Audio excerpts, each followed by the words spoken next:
All right, views before the 6. Here we are. Thrust. What up, man? I mean, yo, today's guest, you know him better than way better than I do, still. But I mean, the guy's a legend in his own right too, man. This dude needs to get recognized. So I'm just glad we one of the first people to sit down and get up and personal. I know this dude since high school, man. Dude, we did high school like talent shows, all kind of crazy stuff, man.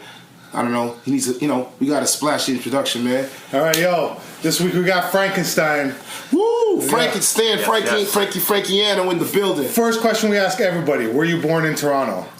Yes, born and raised, Toronto General Hospital. Oh, word. Okay, yo, what's your background? So both my parents are from the same town in Italy. Okay, word. Right? Immigrants, I call them late 60s, early 70s Italian immigrants. Actually, real off the top story. The reason why it's so interesting, we were supposed to be in New York. Okay. But my grandfather got denied entry. So to this day, I remember the dinner conversations. He's always hated America for the fact that they didn't allow him into the country. Nothing other than that. Word. Right? But I sometimes think back how different my life would be if Frankenstein was born in New York, raised in New York, Word. and had a different flex, because we all know. Oh, you were in term when that was being decided? That's right. Oh, that's crazy. Okay. That makes the story a little different. Okay. That's Yeah. cool. So they couldn't get in, so the entire family ends up in Toronto. I can see the hatred, man. Look, my little pregnant right here, and you won't let me in this country here. This little child coming, man. Yo, You know what I man. mean? So, I mean, we all know how much a place you're around defines you. Word. I think that's why we're here. Well, the reason we ask that to everybody is because Toronto sound, like everybody talks about the Toronto sound, right? And to me, that's the mishmash of all the different cultures. Like, you're an Italian guy, DTS and Bronski are Jamaican guys, and like all those things factor into what is the Toronto sound. You know what I'm saying? So Absolutely. okay. Yeah. So what area did you grow up in? Grew up in St. Clair and Runnymede. Okay, word. At a street called 44 Ravenel. Okay. Next to Rockcliffe, Jane and Woolner. Word. Yeah. Some people might recognize that. That's where I spent most of my days, to be honest with you. Jane and Woolner was the only spot that had basketball courts where we grew up near St. Clair. That's right. You used to play a lot of ball, right? I used to play a lot of ball. So, and I'm not sure if I'm leaping ahead here, but that's where I was first introduced to hip hop. No, that was the next question. How did you get into hip hop? Like, who were the first Toronto rappers you remember? First Toronto rapper, you know what? I didn't really remember rappers more than I remembered Ron Nelson, to be honest. Okay, word. So, like 1 to 4 Saturday afternoons, Ron introduced the entire city to hip hop. Word. That man is responsible for it. I mean, So then, how did you find hip hop? Like, how was your first? So, listen, when you hit the ball court, there was always somebody with a radio. Word. Always somebody. You know what I mean? So, all of a sudden you get on the court, and you got to remember, as I think I was like 8 or 9, 10 years old, something like that. Those sounds that were coming from the box, I've never heard anything like that before. There wasn't like a TV station that I could go to. There wasn't a radio station that I could go to. Right. At that time, it just wasn't on even college radio, I don't think, as young as when I first heard it. So when I get to Jane and One and I'm playing ball with these guys, and the sound is coming on, all of a sudden I hear... Were they playing, was it on them like JVC boxes, you know what I mean? Right. I'm hearing JVC, okay, cool. Houdini, you know what I mean? I'm hearing like the real Roxanne and all that kind of stuff. And I was getting an education without knowing it. So I'm sitting there on these courts, you know what I mean? And people are playing this stuff, and all of a sudden I started seeing them dance. I thought it was dancing, but it was break dancing. Word. So I got taught as a young kid by those around me what it was. And when I come home and explain it to my parents, they thought I was talking like a completely different language. They thought I was different language. Hey, imagine Italian. Yeah. You guys got to remember, again, going back, you couldn't turn on a TV station or Google something to show your folks what you just seen. Mm-hmm. The boys on my street that weren't into it. Now, I got to tell you, those years I took a lot of heat from some of the kids on the street because they were all Italian. Mm-hmm. And they weren't listening to hip hop. Word. You know what I mean? So I was coming back with like, yo, you need to check this. You got to see the way this dude moves. You got to see this guy spinning on his head. Like, I was fascinated. Just blown. Day one, blown away. Mind blowing. You know what I mean? So, and I was going to school at Rockcliffe, which is at the bottom. Yeah. In Woolner. So Rockcliffe was a hip hop school. Mm-hmm. That's it. You know what I mean? It was an education I got every day. What year? Give the timeline. What year is this? We're talking, let's say maybe 82, 83, 84, Okay. you know what I mean? Like those kind of years, right? Like just just being bombarded on a daily. You know what I mean? I was getting an education in class, and then at recess and after school, I was getting a whole new education, a whole new way of thinking, a whole new way of acting, a whole new way of being. That's what hip hop was. Word. And should still be in my mind. But that's what drew me in, because people could understand, when I got back to explain to them the music and this and like, they couldn't understand that it wasn't just the music. It was it was everything. Culture, it was the culture. The elements. It was a culture of like, you embrace this, you're embracing us, and there was a certain nod when you're walking down the hallway. The ballers knew who the ballers were. The hip hop heads knew the hip hop head. It was like there was an acknowledgement. Unity. You know what I mean? And Thrust and I experienced it because we went to the same high school, but it was an automatic connection, which was like, I don't need to totally know you to know you kind of expression. Yeah, because it's just the vibe. You catch it from the other person, right? And like I said, when Roxanne Shante came out and the diss battles were starting to happen, the bridge is over and all that stuff, and that was our way of like being, in tune with the, I don't know how to even call it, the veracity of it. Like it was just the compassion around the music, and it had nothing to do with money. That was the amazing thing. Like those rappers that we were listening to, I don't remember them talking about cash. You know what I mean? Right. That came later. So I was introduced to it in a way, in its true art form, in my opinion. You know what the word is? I'm gonna say for your boy in the room, a boy hanging out in the interview. The word innocence. It was Correct. innocent. There's an innocence too. Like you seen his hip hop had that innocent. Okay, so then how do you find Fantastic Voyage? So Fantastic Voyage, very interesting. So I'm listening to all this stuff, and I'm like, where are you guys getting this stuff from? And they're like, Frank, if you want to be up on it, Saturdays 1 to 4. Now I had a problem. I didn't have a box. I didn't have a JVC box. Couldn't record it. So I remember, I think it was that summer when I approached my parents and said, hey, listen, my next birthday gift, I want a radio. I didn't know what type. I just wanted a radio, a big radio. You know what I mean? Okay. So we go downtown and I buy my first JVC box. And from that point on, I got literally hundreds and hundreds of audio cassettes recorded, like all the Ron Nelson shows. You still have it? All the shit? I still have it. Yeah. Some crazy ass. See, man? And that's what I'm saying. Ron, to me, was a teacher. You know what I mean? He was a DJ, but he was much more than that. Yeah. In fact, I totally think he doesn't get enough homage on what he did for hip hop in this city. Because he brought it to the city. I will say this, man. Did you see the latest now, man? You just got the cover. You got Okay, so I stand corrected. Yeah. I stand corrected. Yeah, so you know what? Like People, we've been trying to get Ron on forever still, man. Like that's a big episode for us because he is a big part of this He's scene, our cool right? work, man. And he's come up in every single episode, so that Ron, undefinitively, is Canada's like version of Cool Herc. So you going to concert hall and shit? Of course, I was at every concert hall, every Monster Jam, every barbecue. You're the first guy who brought up Monster Jam, by the way. Continue. You know what I mean? So, Chick Dynasty sound systems, like, the culture around hip hop in Toronto at that time, like the way Thrust says, innocence, there was just a passion that was undeniable. So, what I'm saying is, it wasn't sold to me. It compelled me. It's a little different than what I see now with music. Like, music is sold to the kids now. It's a selling machine. We all know that. Corporate got involved, what have you. But when I was on the basketball court, when I was in school, nobody sold it to me. It wasn't like, hey, you better. It was me inquiring, me searching. That made it more intimate because I had to discover it. Right. Versus it being force-fed down my throat saying, hey, you should buy this, you should buy that. Nobody was telling you to buy anything. And it was actually really rare for a white kid to be into hip-hop like that at them times, man. And them times, Thrust and I go way back, but I was always colorblind for me, but we obviously we weren't ignorant to the fact that there was stuff happening in the U.S. You know what I mean? That we didn't quite experience here, of course, but that was everywhere in the sense that, and I think I said this to you before when we were having an earlier conversation. Something that I was always really aware from the beginning was that hip hop was a culture and I was its guest.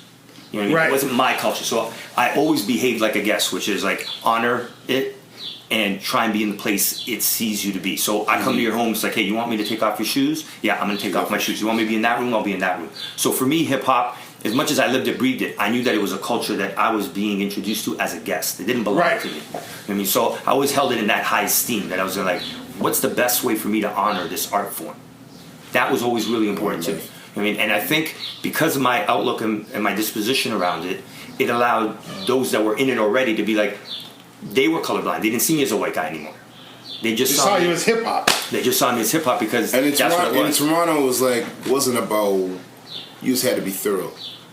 Like, we just couldn't be plastic. The hip hop scene at that time, no fakes. Like, dude, I'm not trying to say, there was like 1,200 people and they real. Everybody real.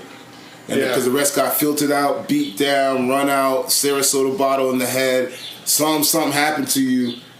You know what I mean? That's right. And you was out. Even the acts, man. All the acts on stage that you know them names. There was a bunch more that you don't hear about. But you know why you don't hear about them? Because they got booed, pulled off the stage, beat down, bottle. Toronto was like at that time. So, yeah. Okay, cool. so you're going to the concert hall and all this stuff, right? That's right. How do you start? Like, do you start DJing? How do you get into rapping? Were you making beats first? Give me that timeline. So, I was introduced to music at a real early age. Right. My dad, when I was, I think as young as junior, senior kindergarten, introduced me to the Royal Conservatory for classical accordion playing, if you can believe that. Italian kid playing an accordion. Of course I can. So all of a sudden, I'm playing the accordion, and I start hearing certain breaks and stuff like that. You know what I mean? And I start making them up even on my accordion kind of thing, right? So by the time I hit Rockcliffe, which is like grade 7, grade 8. All of a sudden I get graduated and now I'm playing the saxophone. So now I'm starting to play a lot of like jazz and I start seeing the similarities between what's being sampled, the jazz and whatnot.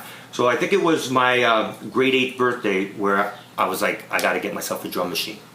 And to be honest with you, the legend next to me, I mean, there's already buzz going around, but by the time I get a drum machine, I'm like, I need more. Then Day puts me on to sampling. Oh, so you knew Day from back then? That's right. Shot Claire's manager, Day, went to running me. We knew Day like way before Shot Claire. Okay, word. Right. So we knew Day for like 2 years before Shot Claire before they even did that record. That's right. We actually mastered Frank's. Was it Pain you mastered? Mm-hmm. Pain, and then my EP, and then the Socrates, 21 Father years. Time, and 21 Years was all mastered the same day. We were all together. We were all linked because me, Day, and him had this connection, all together. and we linked the master in the same. So that was the day actually we all met. That's the day we met Shots too. So it was like this unity, but that was all tied. But we were friends before. Okay. The precursor to it was, and I'm not sure if you've ever read Plato's Republic, but I felt that Toronto's scene, the cats that we're talking about, we were almost scholarly looking at it. Like we were very much into the connoisseur of hip hop, meaning like if a record got played, I remember even talks in the cafeteria, we'd be very judgmental of anything coming up.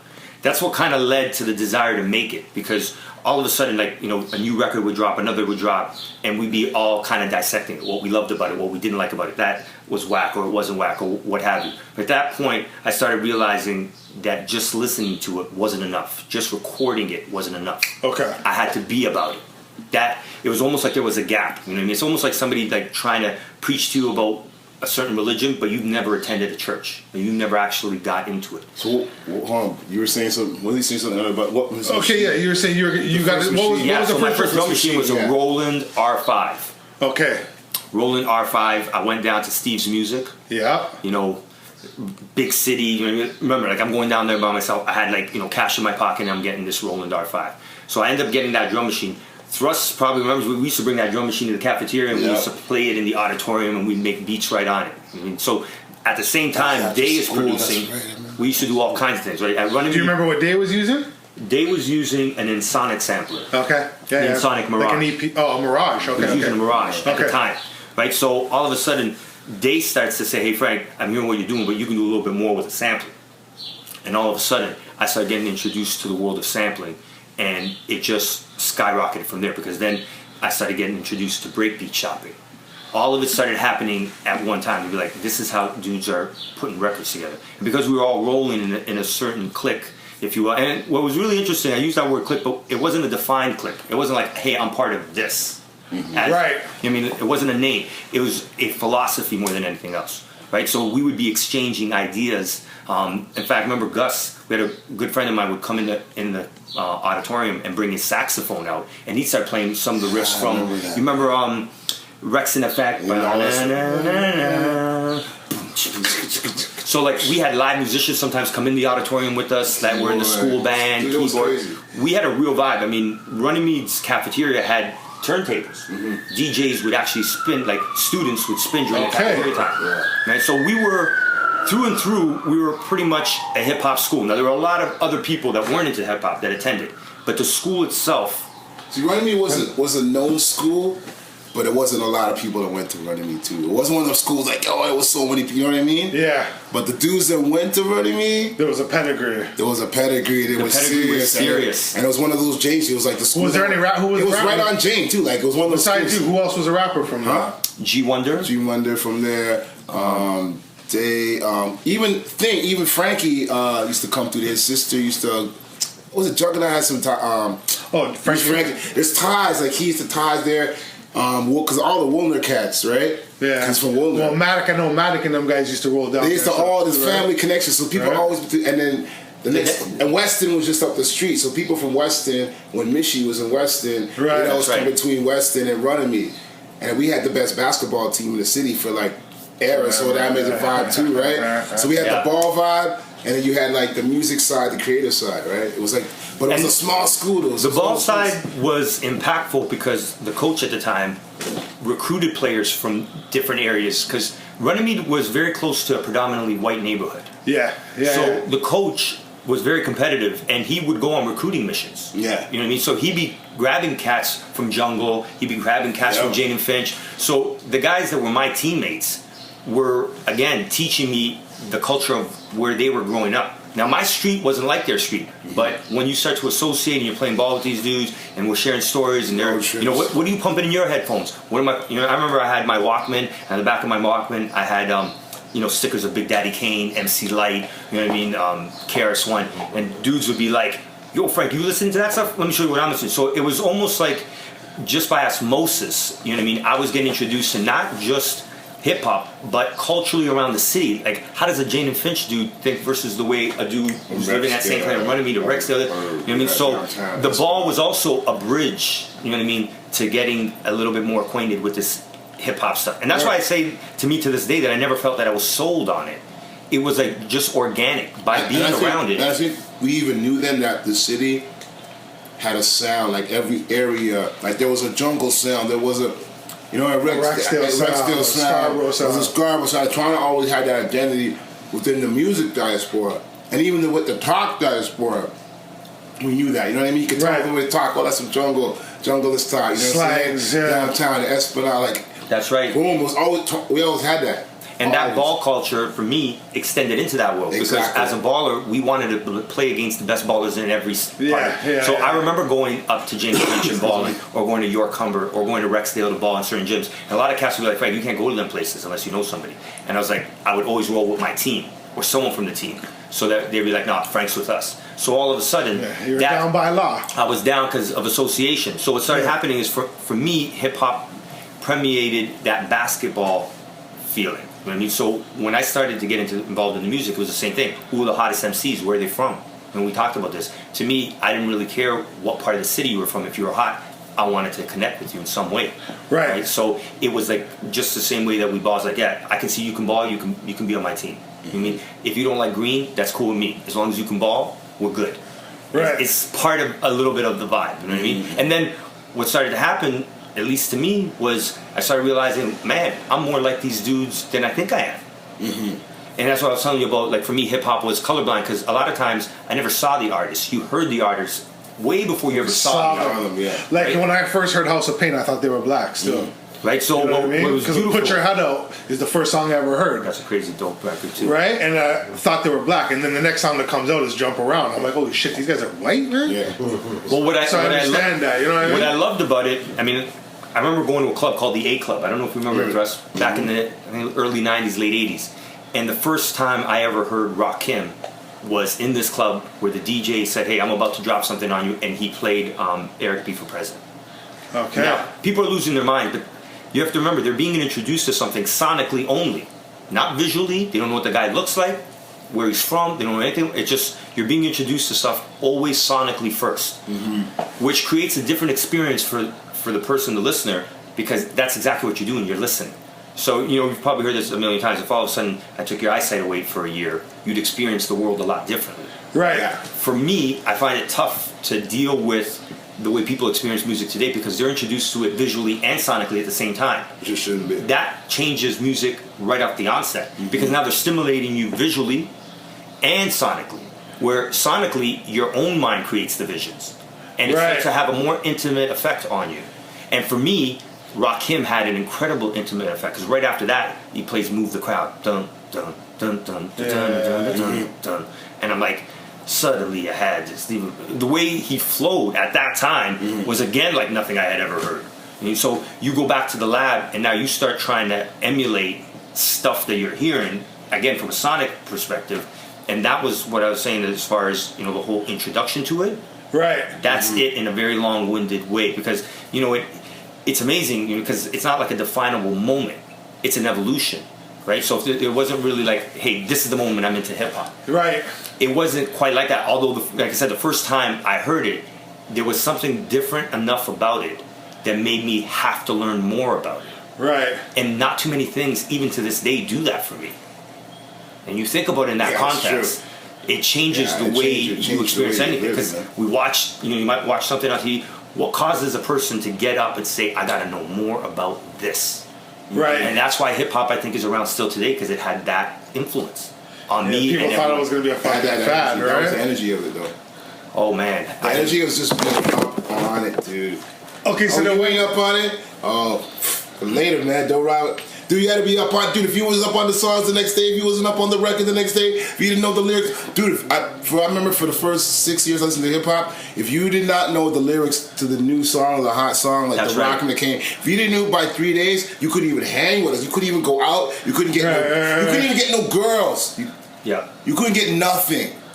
Right. Like you couldn't get girls. Didn't matter how much. Like, dude, you don't. Girls be like, you don't know the song, man. Like they know the song. Okay, so then when did you like Slick Rick and all them? I was telling them people never seen what Slick Rick Bang. I said, dude, I see Slick Rick Bang, and it was the craziest thing because I heard it at every car, every Jeep, every store, every corner, everywhere I went. That's right. That was like the biggest artist I ever seen had a reign over the hip hop, and I was in New York. And I go, this is the power of hip hop. I go, this is insane. I've been in New York for 2 weeks, and all I hear, every bell truck, like every cell phone, everything was placed. Like you see when Snoop was big in LA, when Snoop came out, and when Snoop was big in New York. Now that's another. Slick Rick had it like. That's right. I was like, wow, the power of hip hop. This is, you could do this with music, man. Like this could affect this many people like this. That's it was exactly. I was like, wow, dumbfounded, man. It was like. And no marketing, nothing, dude. This ain't no marketing, no whole different time. No radio. This is just off the ears of without people. marketing. The people just saying this is joint. Pure word of mouth, right? Like what? No flyers, no TV, no radio ads saying, "Hey, go pick up this record." It was sheerly on word of mouth and what it did. And it was spread in like 3 days, 4 days. Within 4 days of that thing coming out, dude, people, you know what the record is. The record is, dude. And you couldn't tweet about it. You couldn't, you know what I mean? It's like, you gotta remember, it's like you couldn't do any of the stuff we do today that we take for granted. You couldn't do any of that stuff. So that's the power of it. That's why when people were saying to me, I remember at the time I heard the word fad around it several times. In fact, if I had a nickel for every time I heard that hip hop was a fad, and I would defend it like a person. Yeah. You know what I mean? For me, it was like, I'm defending this thing like the essence it deserves. And the same thing came out of my mouth. One day, hip hop will take over the planet. And in 2017, we already know how much hip hop influences how many aspects of everything. The way people dress, designers. You know what I mean? It's when McDonald's is using it in fucking commercials. Come on, man. That's exactly what I'm talking about. Back then, people were saying, "Hey, it was a fad," but I wasn't going off of that. I was just going off of instinctively. If it can do this to me, and it can do it to everybody around me. To it knew it was no way it was going away. That was just somebody who's never heard it and listened to it. Like, it was undeniable. No matter what state, what city, what province, if you were in England, Brixton, doesn't matter. Like, everybody just knew when you were like, yo, man, you crazy. You just never really listen to this and you're not hip. All right, so when do you guys start Delphi Oracle? So Delphi Oracle was right around, I would say, let's say 88, 89. Okay. Something like that. And AZ, right. We started, he was one of the best friends, again, from grade school. We were always, again, in the cafeteria doing what we love doing, listening to hip hop. Right. AZ, believe it or not, was the first one to introduce me to Public Enemy. Okay. So this Public Enemy sound. So I was into hip hop, but I wasn't really, checking for Public Enemy stuff at the time. And it could have been as simple as like the message, as a white kid wasn't hitting me because Public Enemy was very, militant, you know what I mean? Right. But what was interesting is Alex kind of opened my eyes to how important Public Enemy was to the sound and to the fact of the message of what they were saying. It's like nothing in hip hop was doing that quite the way. So he allowed me, I think, to learn a little bit because I was kind of stuck in one form of it, and all of a sudden he hits me with this Public Enemy stuff, and the sounds were just so freaky. Like what Public Enemy was doing at the time was like, again, every time you heard their record, it was like, you know, welcome to the Terror Dome, and you know what I mean, creating my Uzi weighs a ton, and you know what I mean. Yeah. When I started to understand why they were doing the music they were doing, it made me realize even more why I needed to be protective of this thing called hip hop, because it, again, didn't belong to me, didn't belong to, you know what I mean, to anyone in that way. So I started listening to that, and we started to have a lot of conversations around the philosophy of doing a record that kind of elevated us in that mental way, right? So AZ and I, all of a sudden, we get together and we create really just one record at the time, Peace and Quiet. Right. And I think I said this to you when we were talking earlier. The last record that we did was Peace and Quiet because that month, I don't think even Thrust knows this, AZ's sister ends up getting murdered by her boyfriend. Wow. And that creates like a major shift in AZ just as a person. You know what I mean? So let's just talk a little bit more about AZ. Like who, like how you guys met through school and stuff like that? We met through school. We went to, you know, George Syme, which is a school like the precursor to Rockcliffe. Right. And then from Rockcliffe, we both went to Runnymede. So we had a lot of history. Like I met AZ in kindergarten. Like I'm talking that kind of history. So we were in every class together. You know what I mean? Going through. We played on the same sports teams when we were in grade school. And so when we get to Runnymede for the first little bit, and AZ's also a white guy. AZ's also a white guy. Let's just clarify that, right? And AZ lives at Jane and Wooler, so he lives in those buildings. Okay. At Jane and Wooler, so he was from, let's say, the opposite side of the tracks that I was from. So my family was more blue collar, middle class. You know what I mean? He was living some hardship. He was in the hood. Man. He was in the hood, and you know we'd walk to school, or I'd hook up with him. He's like, Frank, you know, he'd be breaking down all the stuff that's happening to him. You know what I mean? So it started to at least influence me in the sense that I had an appreciation for where he was coming from. Even though I wasn't living it every day, I was living in it, you know what I mean, vicariously through my boy next to me. You know what I mean? So we have this, you know, idea that, hey, no matter what, we're going to try and put out a record together.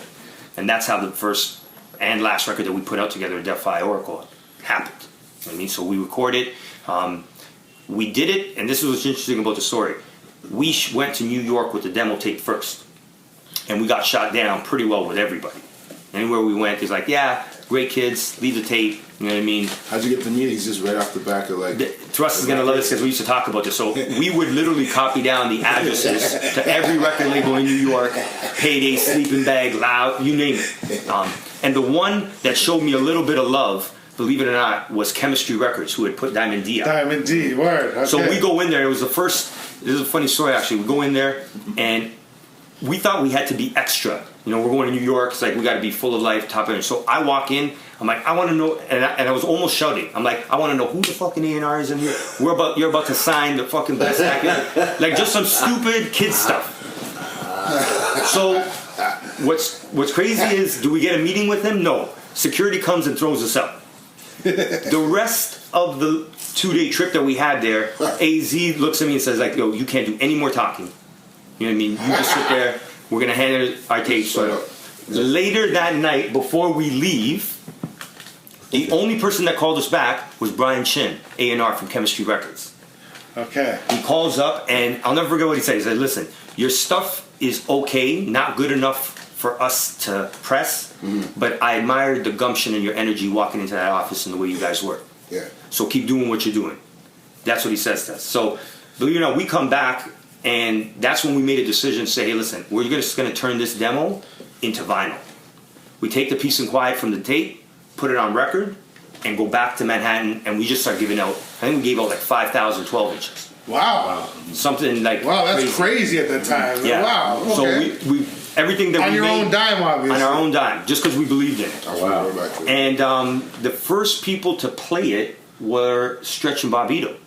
Okay. That we started getting a little bit of love. I mean, there were so many of them out there, and I think at that time you got to remember, getting a piece of music that nobody else has back then meant something. Yes. Because now getting a piece of music nobody has, you just Google and you can get it. Well, it all comes out. We can all get it at the same time. Exactly, though, right? Yep. So the fact that these guys had a piece of vinyl that somebody else didn't have, allowed them to be like, hey, I'm breaking a record.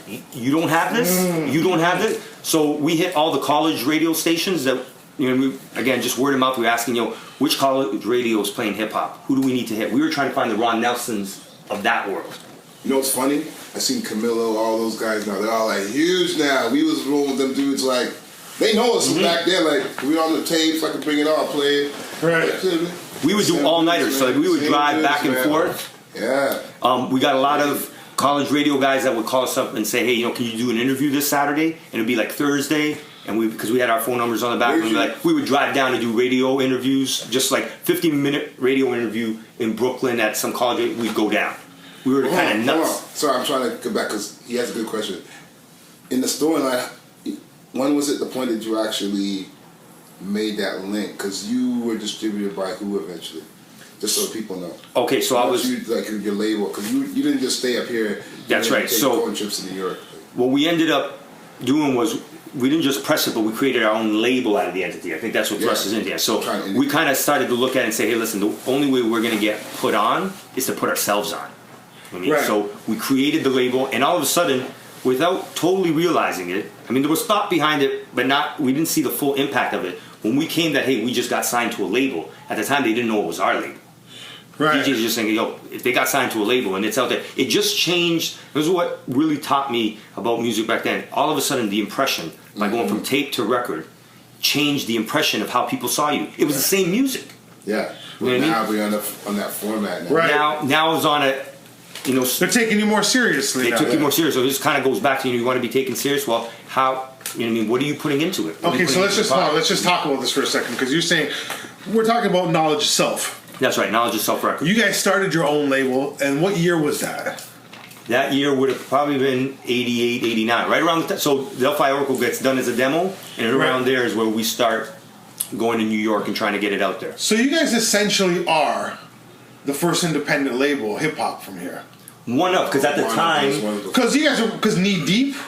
Knee Deep pressed shortly after us, and when I say shortly after, I'm talking like maybe weeks after us. Okay. We're not so who was it? What label would have been before? There was Eugene's label. Steppin' Bigger? Steppin' Bigger. There was, the first record was this dude Slinky D, and that's what Logic's record was on. And that was from So that was a label though? Yeah, it was a label, press record, cover, full pictures on the back, all the artists. It was like 88, 89. It was in stores everywhere. Because it was Beat Factory was a label too, though, right? Yeah, but Music came later. They came a bit later. They were before. They came after Knowledge of Self. Mm-hmm. Yeah. Okay, word. Yeah. It was like right.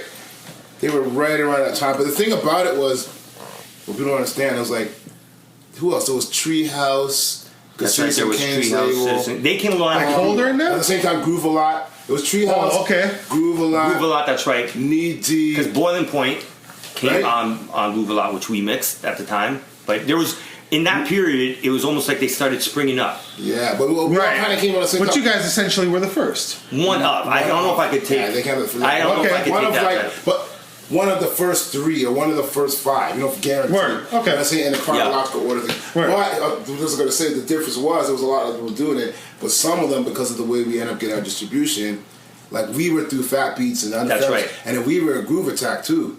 That's right. And then we were so. Some people were just like, okay, I did the little record. It was in Canada. Some people did Canada, U.S. But the difference with Frank and myself and a few others, we were like in Canada, U.S., England, England, Japan. Yeah, they know our records out there. We were all over. It wasn't like it was like a worldwide release because we got distribution. Groove Attack, we were the first artists that we released. It was like, you can say Throw Us Frankenstein. Who else was on? There's a few other shit. That's when we did the super rapping. That's right. With artists we were always on, and you look back in the catalog. You know what I'm saying? So it's cool.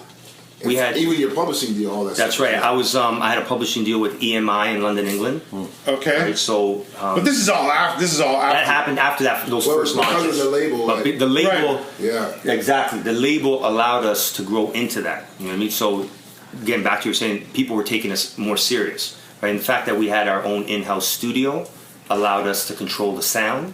Meaning, you know what I mean? It was a lot of it was premeditated, which allowed us to have a bit of that control. And I think that's what a lot of people dug about what we were doing. You must have a question about the studio, man. No, I got all kinds of questions about the studio, like all the equipment and stuff. The question is like we were talking earlier about even just because there was only a few studios really. A lot of this like era stuff was recorded. Well, listen, huh? So we need to like kind of. We never really touched on it yet, but you're one of the few people in the interviews. We talk about Gadget a lot, right? Yeah. And like Gadget, as you know, like Gordo was the last guy on and all that stuff, and like. We talk about Gadget because Gadget was the fucking, like, there wasn't a record that Gadget didn't touch. But then I really started thinking about it. I'm like, yo, you did a lot of records too, though, man. Like, there's very definitive engineers in Toronto. So, like, I mean, you're a producer, a rapper. Now let's talk about, like, I mean, there's engineering too, right? Like, you, Tyson, Gadget, Gordo. That's right. I mean, Power. And Dave. And that was right? pretty much it, dude. For almost every record worth mentioning came out one of those And then guys. before that, Right. it would have just been like Howard Hughes and First Offense. That's right. And then what Beat Factory had in their camp, and that was it. That's right. There was nobody else. Like everybody knew the houses. You know what I mean? In Kano's basement. Okay, so right? yeah. Kwame's basement. I know about But that was one of the basement, spots, right? That formulated to people going to Frank's house. Like there was a tie between that and the people meeting there. Oh, we got to record this thing we just did out the SP. And I mean, let's the talk- grassroots. This, and then they end up going to Frankiano's up to the lab and recording. So we'll talk about like I want to talk like very extensively about equipment and shit because I'm a nerd like that. You know what I mean? I like that. Okay, but I mean we'll talk about that after. I mean, you guys do the first single, We do the first single. and that's with AZ, Peace and Quiet. right. You know, AZ's sister ends up, like I said, getting murdered by her boyfriend. It creates an incredible shift in him as an individual and our dynamic. So music was no longer a priority in his world, and understandably so. You know what I mean? So the next record I do is The Pain. Pain, yes. And The Pain is Toronto classic, man. is pretty well the most heartfelt thing I ever did, because it was around that energy, you know what I mean? And my Frankenstein sound ends up evolving into that for a good chunk of time, for whatever reason. I mean, I just like kind that of dark, grimy. That's right, and with the horns and those. That's You know right. what's funny? You mentioned earlier, which I never knew how you were learning those instruments. You said earlier in the interview that's right. that you played. When I hear your sound, your production, that's where you got it from. Like That I must hear have it now, been. like it influenced you. Like you're saying those certain Like the instruments, sound of, like, orchestrally, you know, because you know when you're Yeah. trained in, you know, like Bach and Mozart, and when you're trained on how they piece together like 25 instruments to play a chord, when you start to understand like the philosophy of why they call those guys geniuses. Quincy Jones is like that. Like Quincy Jones can write a symphony.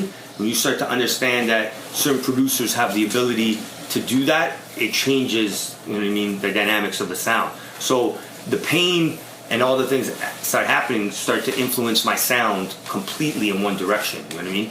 And if I had to give you, for me I used to call it like the hip-hop triangle as far as my sound, which was, you know, like the soul of Pete Rock, the boom bap of Primo, and the moodiness of RZA. That's the Frankenstein sound. Okay. And the bass is Marley Marl. You know what I mean? Like that's the base of the pyramid. Because Marley was like, first 3 seconds, you love his joints. It always has to have something like that. But if I had to, you know, encapsulate exactly my sound, those are the three figureheads. Not taking anything away from Dre, you know what I mean, or some other incredible producers that, you know what I mean, that I haven't mentioned.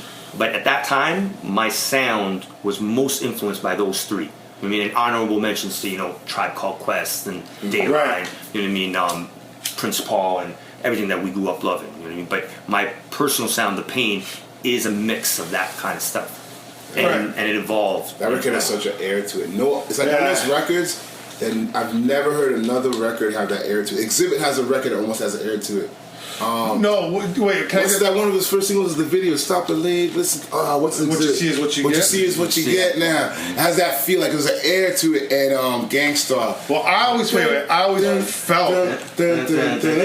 That airiness to it. But The Pain, it has like this. to me, like to me, and it's like really and truly, The Pain, but then The Rain is Gone.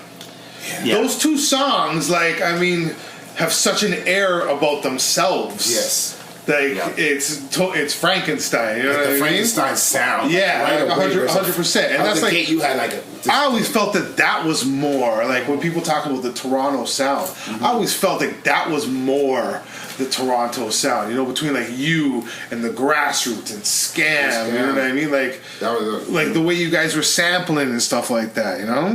The one thing that those songs allow me to do is really just put my essence on tape, in the sense like what I was feeling, and maybe something that I think good artists try and do anyway is like no barrier between you and what's coming out sonically. Like it can't be a fraud. For us, that's all I knew, to make music that way, because of who we were studying, whether it be Rakim, KRS-One, or any of those dudes, Gangstar. You could tell that what they're talking about, whether they're experiencing it directly or through somebody else, they're in that environment. It's not concocted. It's not fictional. Right. You know what I mean? So everything that I ever did, I had to be able to stand up and say, yeah, I believe in the sound that I'm giving you. Okay, at this point you have your own studio in your crib and shit like that? That's right. So AZ, believe it or not, helped me buy half the studio. Okay. So that's how deep we went into it. So, the Wait, can we just go back with the AZ stories? Of course. Can you tell the story about Uptown Records? So this is pretty magical. I don't even know if I ever mentioned this to Thrust. So remember I told you we were out there shopping our demos? Right. So one of the places that called us up, and remember, I'm not allowed to say anything. So we're walking through Uptown Records, and the entire building is security is 5% Nation of Islam dudes, bow ties, the works. Like I felt like I was walking into a Malcolm X movie. No joke. Right. Okay. So real talk now. So they bring us up to the boardroom. And we're sitting down waiting for Andre Harrell, who at that time I think had signed Mary J. Blige, Boyz II Men. Like they were doing stuff. Right. In walks Andre Harrell. Yeah, that's right. It was on the wall actually. So we're in this boardroom, and I'm like, I'm a kid from Toronto, trying to play it cool. You know what I mean? Because it's like we're in a boardroom here with some fucking heavy hitters, dude. So in walks Andre Harrell. At the time, Puff Daddy was his intern. Now he didn't introduce us, but he was in the room with us. You know what I mean? So he's sitting down there. So Andre Harrell plays Delphi Oracle, a couple of tracks, and a few other ones that we had in the works. And he's like, you know what? You guys got something here. I like the sound. So he's like, who's the rapper? And I just put up my hand. I don't say anything. He's like, you know what I mean? Put up my hand. He's like, he looks at me, looks back at his boys, looks at me. He's like, really? That's you? He's like, listen, I'm going to break it down for you, kid. As much as I like what you're doing, oh my goodness. I don't know if you paid attention to when you were walking into the building, but I have a job here to prioritize making black music for black people. That was his thing to me. He was like, I gotta find people in the streets that sound good and put money in their pocket. Don't take any offense to it. That's exactly how Andre, and calm voice, the whole bit. And I gotta be honest with you, I was never offended by the statement. Right. Right? And it might have just been the way I was looking at it. Like, I felt like, yeah, I am a guest to this thing called hip-hop. And I'd love to be accepted. But if it's not my time yet, then it's not my time yet. It's kind of like a Karate Kid wax on, wax off kind of experience in my mind at the time. Right. So when we walked out of there, we just looked at each other and said, listen, it just encouraged us even more to do our own label thing. Because we're looking like, listen, people might not. He still didn't say it was crap. He still That's told right. you. I'm like, you sat down with you, and he's like, yo. He said, this is you. So you kind of like, wow. It was encouraging. You know what I mean? Still like, yo, I got something though. Yeah. That story sticks with me to this day because what he was doing was honorable for his. I never knew that. Yeah. That's crazy. Man. I mean, what he was doing was honorable for his people. Now, you know what? I gotta say, it taught me a lot. Again, you know what I mean? To go back and say, listen, if we're gonna break through, we got to be undeniable. Meaning, like, you can't just be okay. Can't be just good. It's got to be better than good because they got good already. So at this point, do you have a studio already? Because you're making. That's right. Okay, so you guys. Okay. So I'm making stuff in the basement of my mom and dad's place. How did your parents take to that? So what was interesting is I got to give them a lot of love and props because they never once denied me or asked me not to do it. They never once questioned, you know what I mean? Now, I don't know if it's just because I had that honorable relationship with them. You know what I mean? Like, growing up, I was always a good kid, not involved in anything. And I take, basketball and hip-hop actually helped me stay in line, to be honest with you. Right. So, like, when other kids are doing stupid things, I was on the basketball court playing, trying to master my craft. And then as that, started running, I was in the studio mastering my craft. So my parents knew that I was home all the time. They knew what he was doing, who he was. Right. You know what I mean? You know what I mean? So there was a certain comfort that, like, other kids, again, you're talking about an era where there aren't any computers and stuff like that. You're either playing video games at your friend's house with Atari, or you're out in the street doing something. But I was in my studio learning my craft. And to this day, that's what I do. I practice my craft. Right. I mean, like, I needed to know how I could get this sound. I mean, it drove me crazy. I can't tell you how many sleepless nights when I couldn't get my snares to sound like Marley Marl. I can't tell you. It was like, how the fuck does this guy do it? How does he do this? And then I play the record and I put it in the sampler. You watched the new thing when he does with yeah, John? man, that drove you crazy. That's what drove me crazy. Did it. And he shows you how you did it now. That's right. Marlon's got these recipes, secret recipe. The MPC, the Akai shit. So we, not only did we have that, like there was nobody I could ask. That's how he did it. Right. You know what I mean? So I was just in the lab. Okay, I mean, like, yeah, let's just really, like, let's talk about that, right? Like, you're making beats with Day. I mean, at this point, Day's obviously making beats too, right? Day's making beats. So I guess we have to, let's talk about the equipment. Like, what are you using at these times? So Day introduces me to Ensonic, which is my first sampler. Which one, a Mirage or EPS? I got the EPS 16 plus. Okay, yeah. Right? So I start messing with it. I mean, it's got an onboard sequencer, but I'm still not getting like the boom bap part of it all figured out. Okay. And like I was making stuff, but so here's where the transition happens. Delphi Oracle was done with the EPS 16 plus. Right. Right about that time, Thrust and Scam are coming into the studio. Mm-hmm. And Scam brings this thing called an SP1200. Right. And all of a sudden, I'm like, what the fuck is this? It's a magic box, man. That box was like, he puts it in, the drum start, boom, bap, bap, boom. It was like, the groove was just like instant. Everything coming out of Scam's machine was like, holy shit.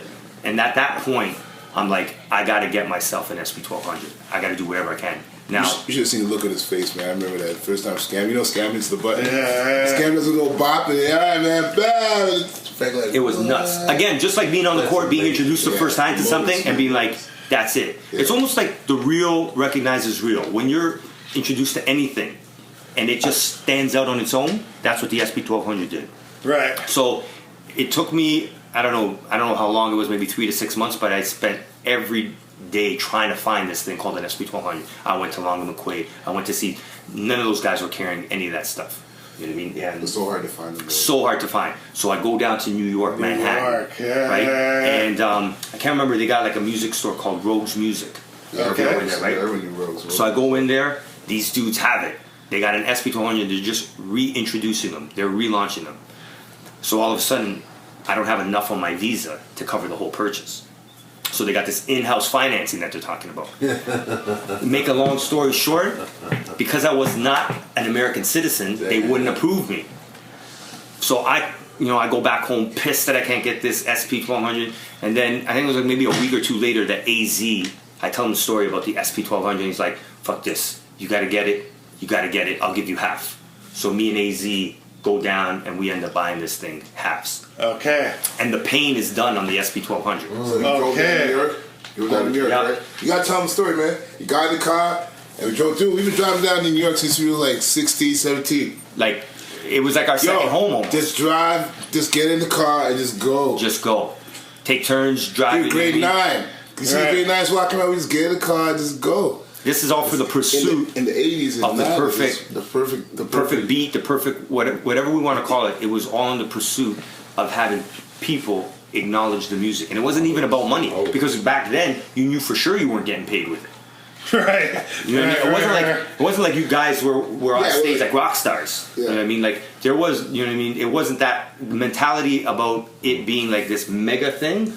Yeah. From a dollar's perspective, wasn't even in the criteria, was never even in the conversation. And you can tell that by the artists that we were listening to coming out, even they were struggling. You know what I mean? Rakim's talking about trying to hit the studio to get paid in full, but dig deep in my pocket and coming up with length. You know what I mean? Like the dude's telling you that he's broke. You know what I mean? Right. Special Ed, coming out saying, I got it made. We knew that he was just, playing wordplay. That he didn't have any of that stuff. You know what I mean? So we knew going down that the intent was never about that, but it was about trying to create some kind of energy that people look at you and it was more respect thing. It's kind of strange, you know what I mean? Because it was just the coolest thing, dude.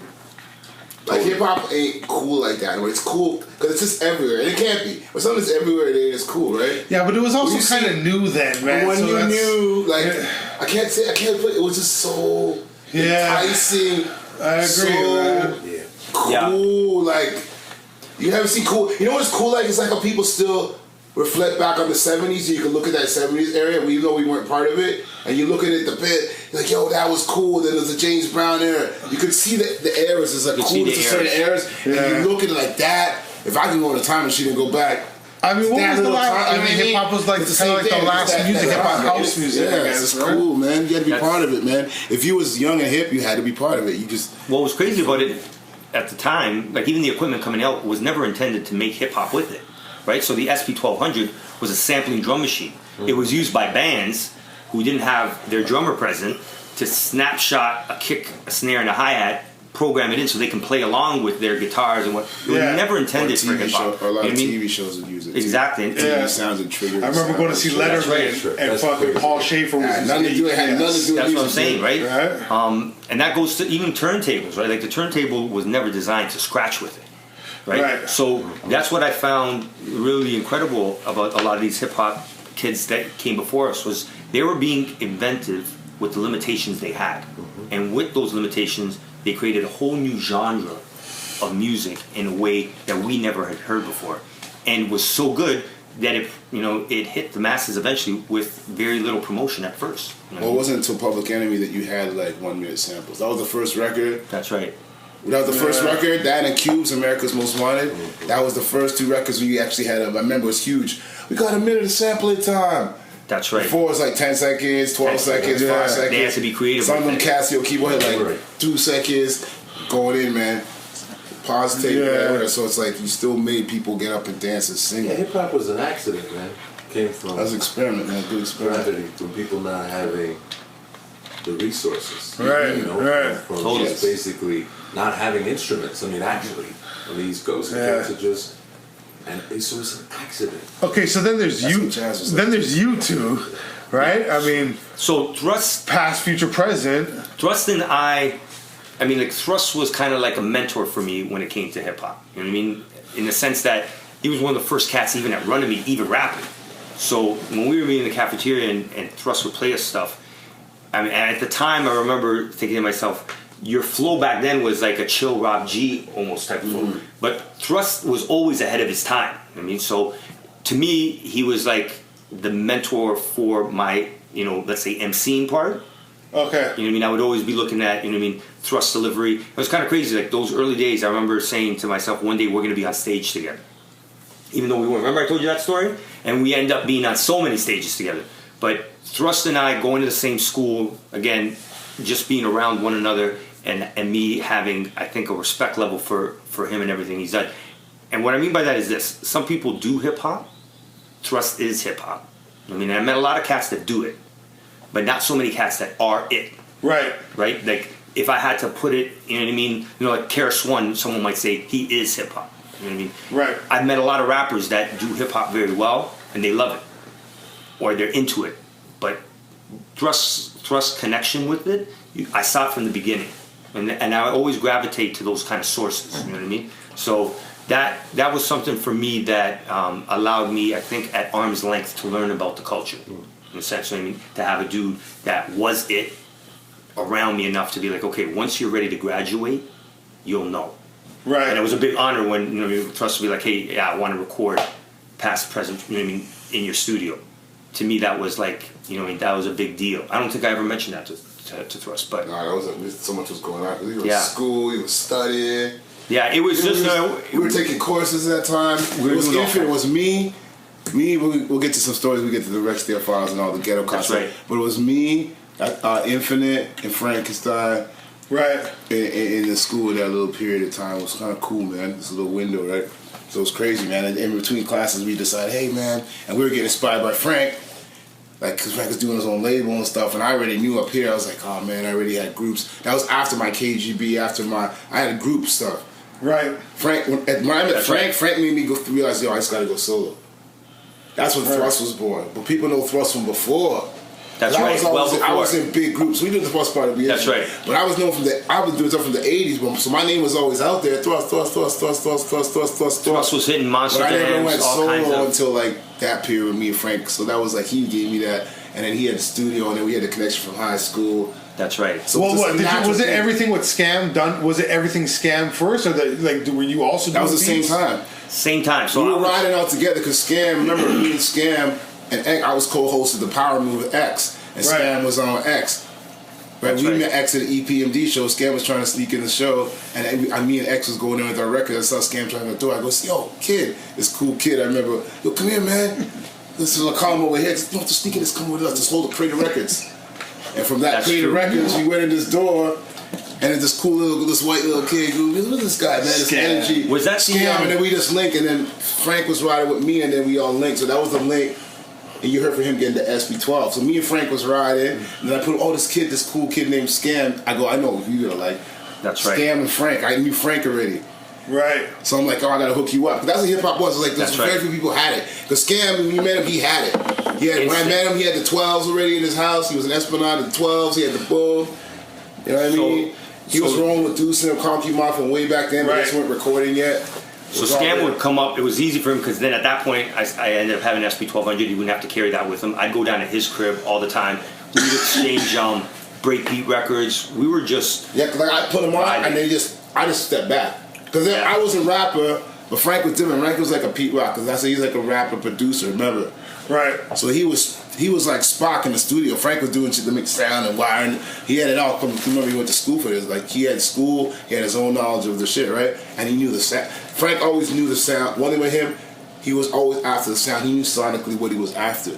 And Right. he could even tell you in the track when he recorded. I remember that about you. That's you right. knew if it Like, didn't- did you have your own he knew- board at he did- home or something? Yeah, Right. he had a Yeah. I had a Soundcraft 24 channel board. Okay. 24 which I channel. still do. I still have it. dope. Right. Okay. Word.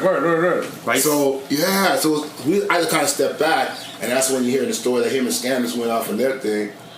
They started building on the technical SB12, blah blah blah blah. what gadget work. it was, what I think was super healthy of it was like Scam challenged me in the sense that I heard what he was doing with such little stuff, and then vice versa. And Scam, you know, come in the studio and we'd help each other. It was almost like, you know, two heavyweights exchanging their secrets with each other. So be like, how did you do that? And I'd be like, how did you do that? And all of a sudden we started to just become a strong force. Like the sound that was coming out of that small little studio, you know, that's where, you know, Scam brings Danny O, and we do Dear Hip Hop there, and I mean a whole bunch of other Concrete records. Mob. Boiling Point, all the Rex Big there. tunes, A lot of Red Life stuff was coming out. Yes. stuff. you know, Going through the files, man. We're gonna talk that You know, discography. So that is in a nutshell. We're saying like, you know, Russ was kind of like the mastermind to be able to be like moving the palm pieces in the sense like he knew what would fit with what. And we were live at the barbecue. Those guys were hosting these crazy parties. I don't know if it was like once every 2-3 weeks. Yeah, so we was linking that. So it was crazy, man. So live at the barbecue, remember, we're going back to an era where a lot of the popular clubs in the city were not playing hip hop. Right. So this is all off the radar kind of stuff. So they're promoting the radio show Power Move 1 to 4, and live in the barbecues is where you get to go up on stage and freestyle while, you know what I mean, while guys are trying to battle. And that's what I'm saying is like, you know, Thrust mentored me through that scene, how he was doing it. I mean, his command of the stage, you know, the way he held the mic, the way he rocked the party. There were certain things that I knew I just wasn't ready for yet. And as I got better and better, you know what I mean, it gave me confidence. And I think that's like that with a lot of people. If you ball with a certain type of player, your game is either going to go up or notice that you ain't coming up. You know what I mean? So, and that was... It was all love. I think that's, again, just the magic of it that might be missing. You know, when we talk about some of these classic records, in order for you to capture magic, it's got to be magic.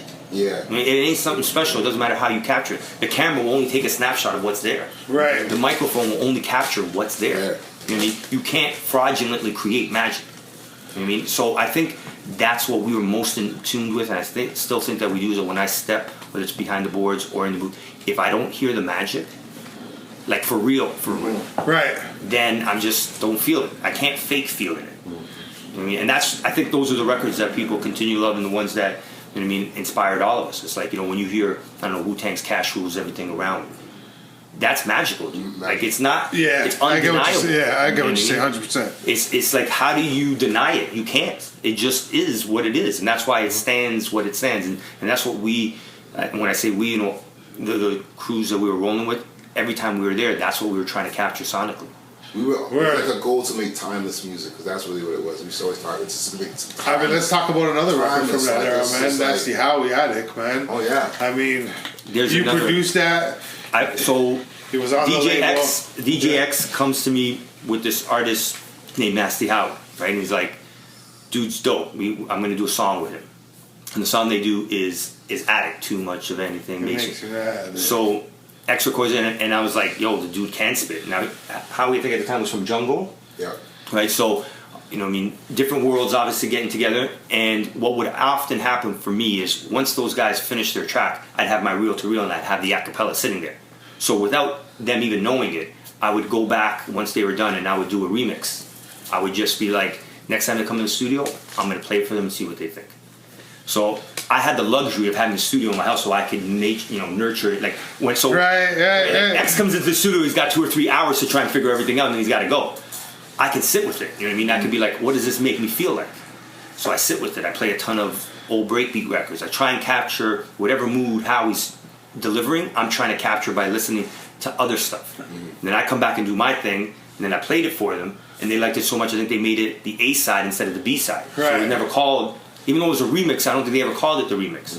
Right? So, and I think we did that with Do You Understand Me? Yeah, we did too. So often, anytime, like I said, I had acapellas, it was one way of me just mastering my craft, trying to get, capture the essence of the artist, but without trying to take away what he had created. You know what I mean? So like my mix and let's say X's mix are actually very different from one another. You know, even though he didn't rap to mine, I gave him a whole new energy around it. Yeah. Right? That was something that was important to me. I mean, at least, again, to kind of sharpen my blade, as we were speaking about earlier. It's like, whenever I didn't have rappers in there, I try to keep mastering my craft, keep polishing it. And the New York mix is DJ Eclipse's version. That's right. The New York mix is DJ Eclipse. So how did that happen? So what's really is another amazing story. One of the trips that we took down to Manhattan, Eclipse was working for a label. I think it was Nervous Records. Okay. So, we go there, we're shopping our stuff, and for whatever reason, Eclipse takes a liking to us. And he's like, you know what, guys, this city's going to eat you up if you don't have somebody, kind of taking you under the wing. He's like, why don't you stay with me for a few nights? So Eclipse allows us to stay with him a few nights. He takes us, everywhere around New York, Fat Beats.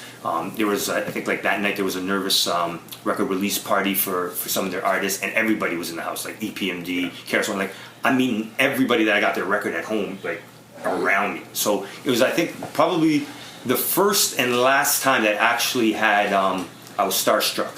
It was just that one night kind of prepared me for the rest, because I was like, after that night, it's like, I didn't feel like any room would rock me. That room rocked me that night. Meeting guys that, Special Ed jumps on stage and he's spinning. I'm like, guys that all in one room one night, everybody that's in your record crate at home are on stage and you didn't expect it.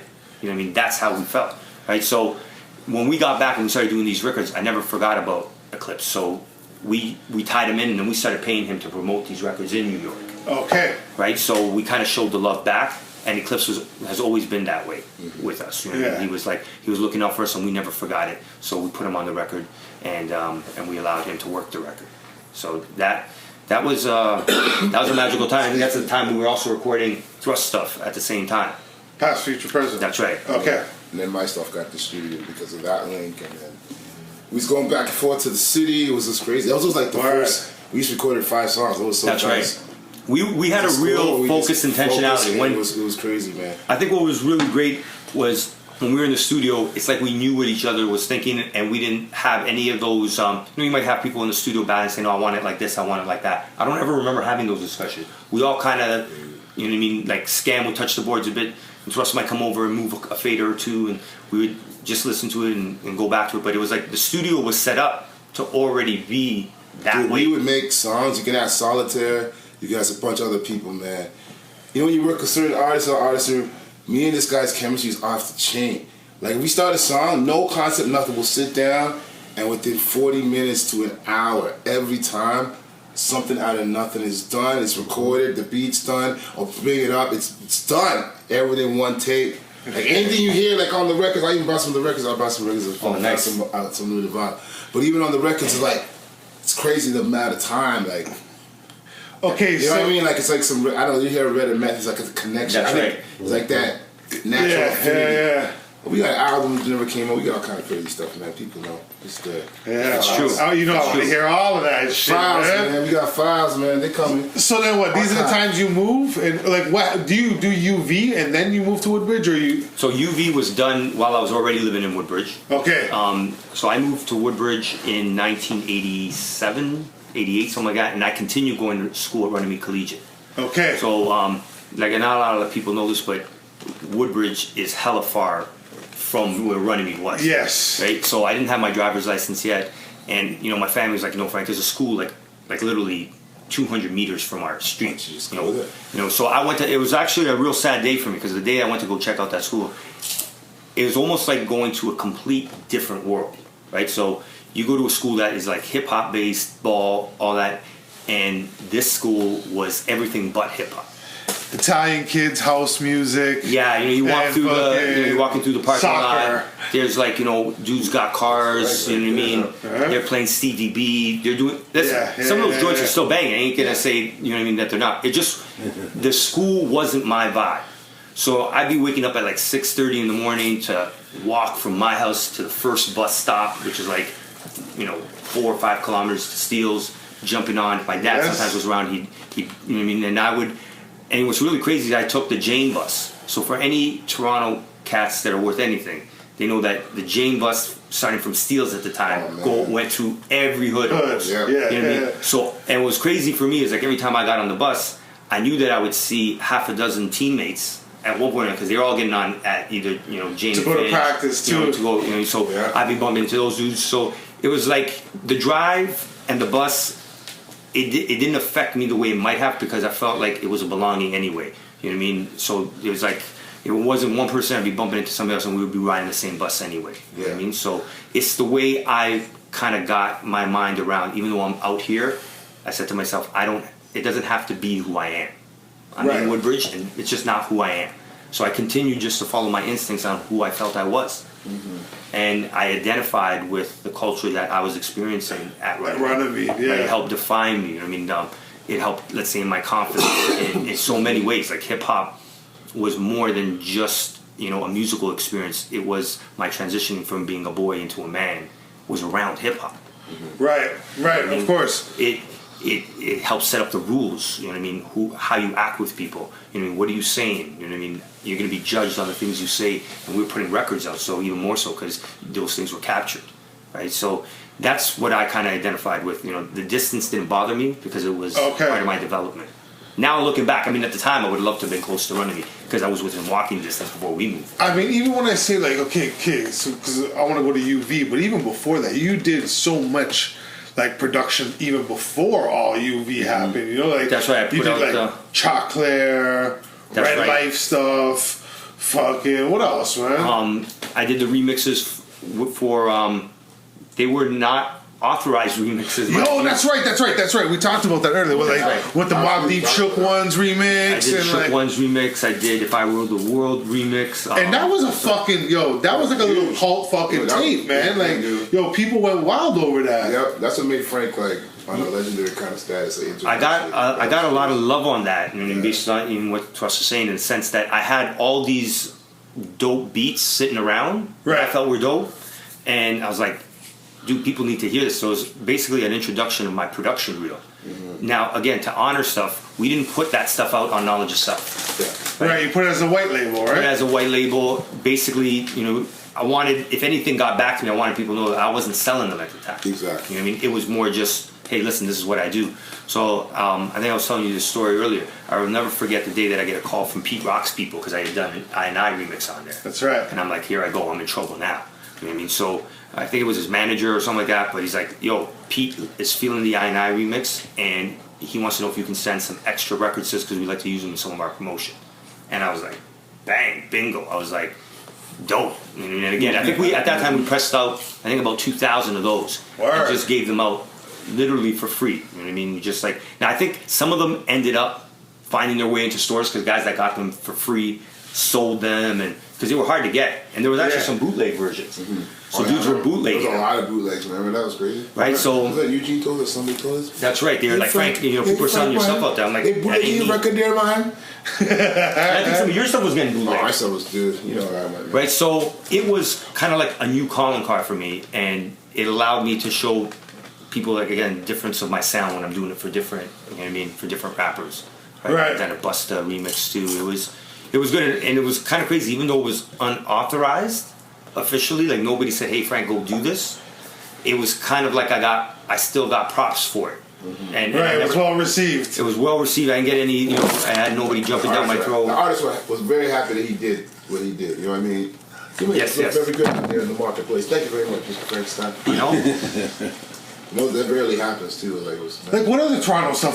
Because what other Toronto stuff were you doing in terms of production now? Like, Ivana Santilli, stuff like that, right? that's right. So Chocolare. I mean, obviously, work with West too, right? I work with Maestro Fresh West. Maestro. We did a track for him. In fact, a lot of people don't know this. When Wes was making his comeback, Right. he came to my studio one night with Farley Flex, and I call it my studio, but it's the basement of my house, right? So I got Maestro Fresh West, the legend, sitting on my basement couch with Farley Flex, and this is the conversation that we have together. So Farley Flex looks at me and says, "Mice wants to make a comeback," and he's been living in Brooklyn and stuff like that, and he hears, you know what I mean, he's heard some of your stuff, and it's well received down there. So he's got an idea for a record. He wants you to put it together. He plays me These Eyes. Dun, dun, dun, dun. Oh, Plays me okay. These Eyes. So, and then he does the hook. Been a lot of shame in my game. I'm like, it's a pretty nice record. So I put together a Frankenstein version of that, Okay. which I yeah, still have. because Two Roots produced that. That's right. So what ends up happening is he ends up shopping it, and I can't remember who picked up the record. I can't remember what label picked up the record, but I think it was Virgin or somebody. Anyway, whoever picked up the record said, "Listen, we like the record, but it's not commercial enough." So Wes calls me. He's like, "Frank, listen, they're signing the record, but they can't use your version." So Too Rude ends up doing These Eyes. Okay. And then Maestro feels kind of bad, and I think it was not because we didn't speak for a little while. Because when I first heard it, I was like, "Man, I still like my boom bap version more." But that's the world I was in. I was. Do you still have your version of it? Yeah, I still have have right. So what ends up happening is Wes.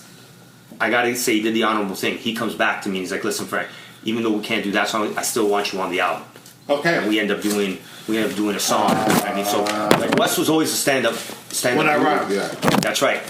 Right. So we ended up doing that track together, and it was his way of paying homage to the fact that we did that record. But you know what? I didn't really feel that the record belonged to me anyway, to be honest with you, because it was Wes's idea. I mean, all I did was add my flavor to it when we were doing it, but the break beat, the hook, the way he wanted it to go, that was him. You know what I mean? And I think Too Rude probably did just the same thing, kind of pieced together Wes's ideas and got obviously production credit for it. But really, in my mind and heart and soul, I still feel that Wes, I don't know if he got production credits for it, but he produced that record. I was just engineering. Right. You know what I mean? Like I said, I added some Frankenstein flavor to it because mine was a little bit more grimy.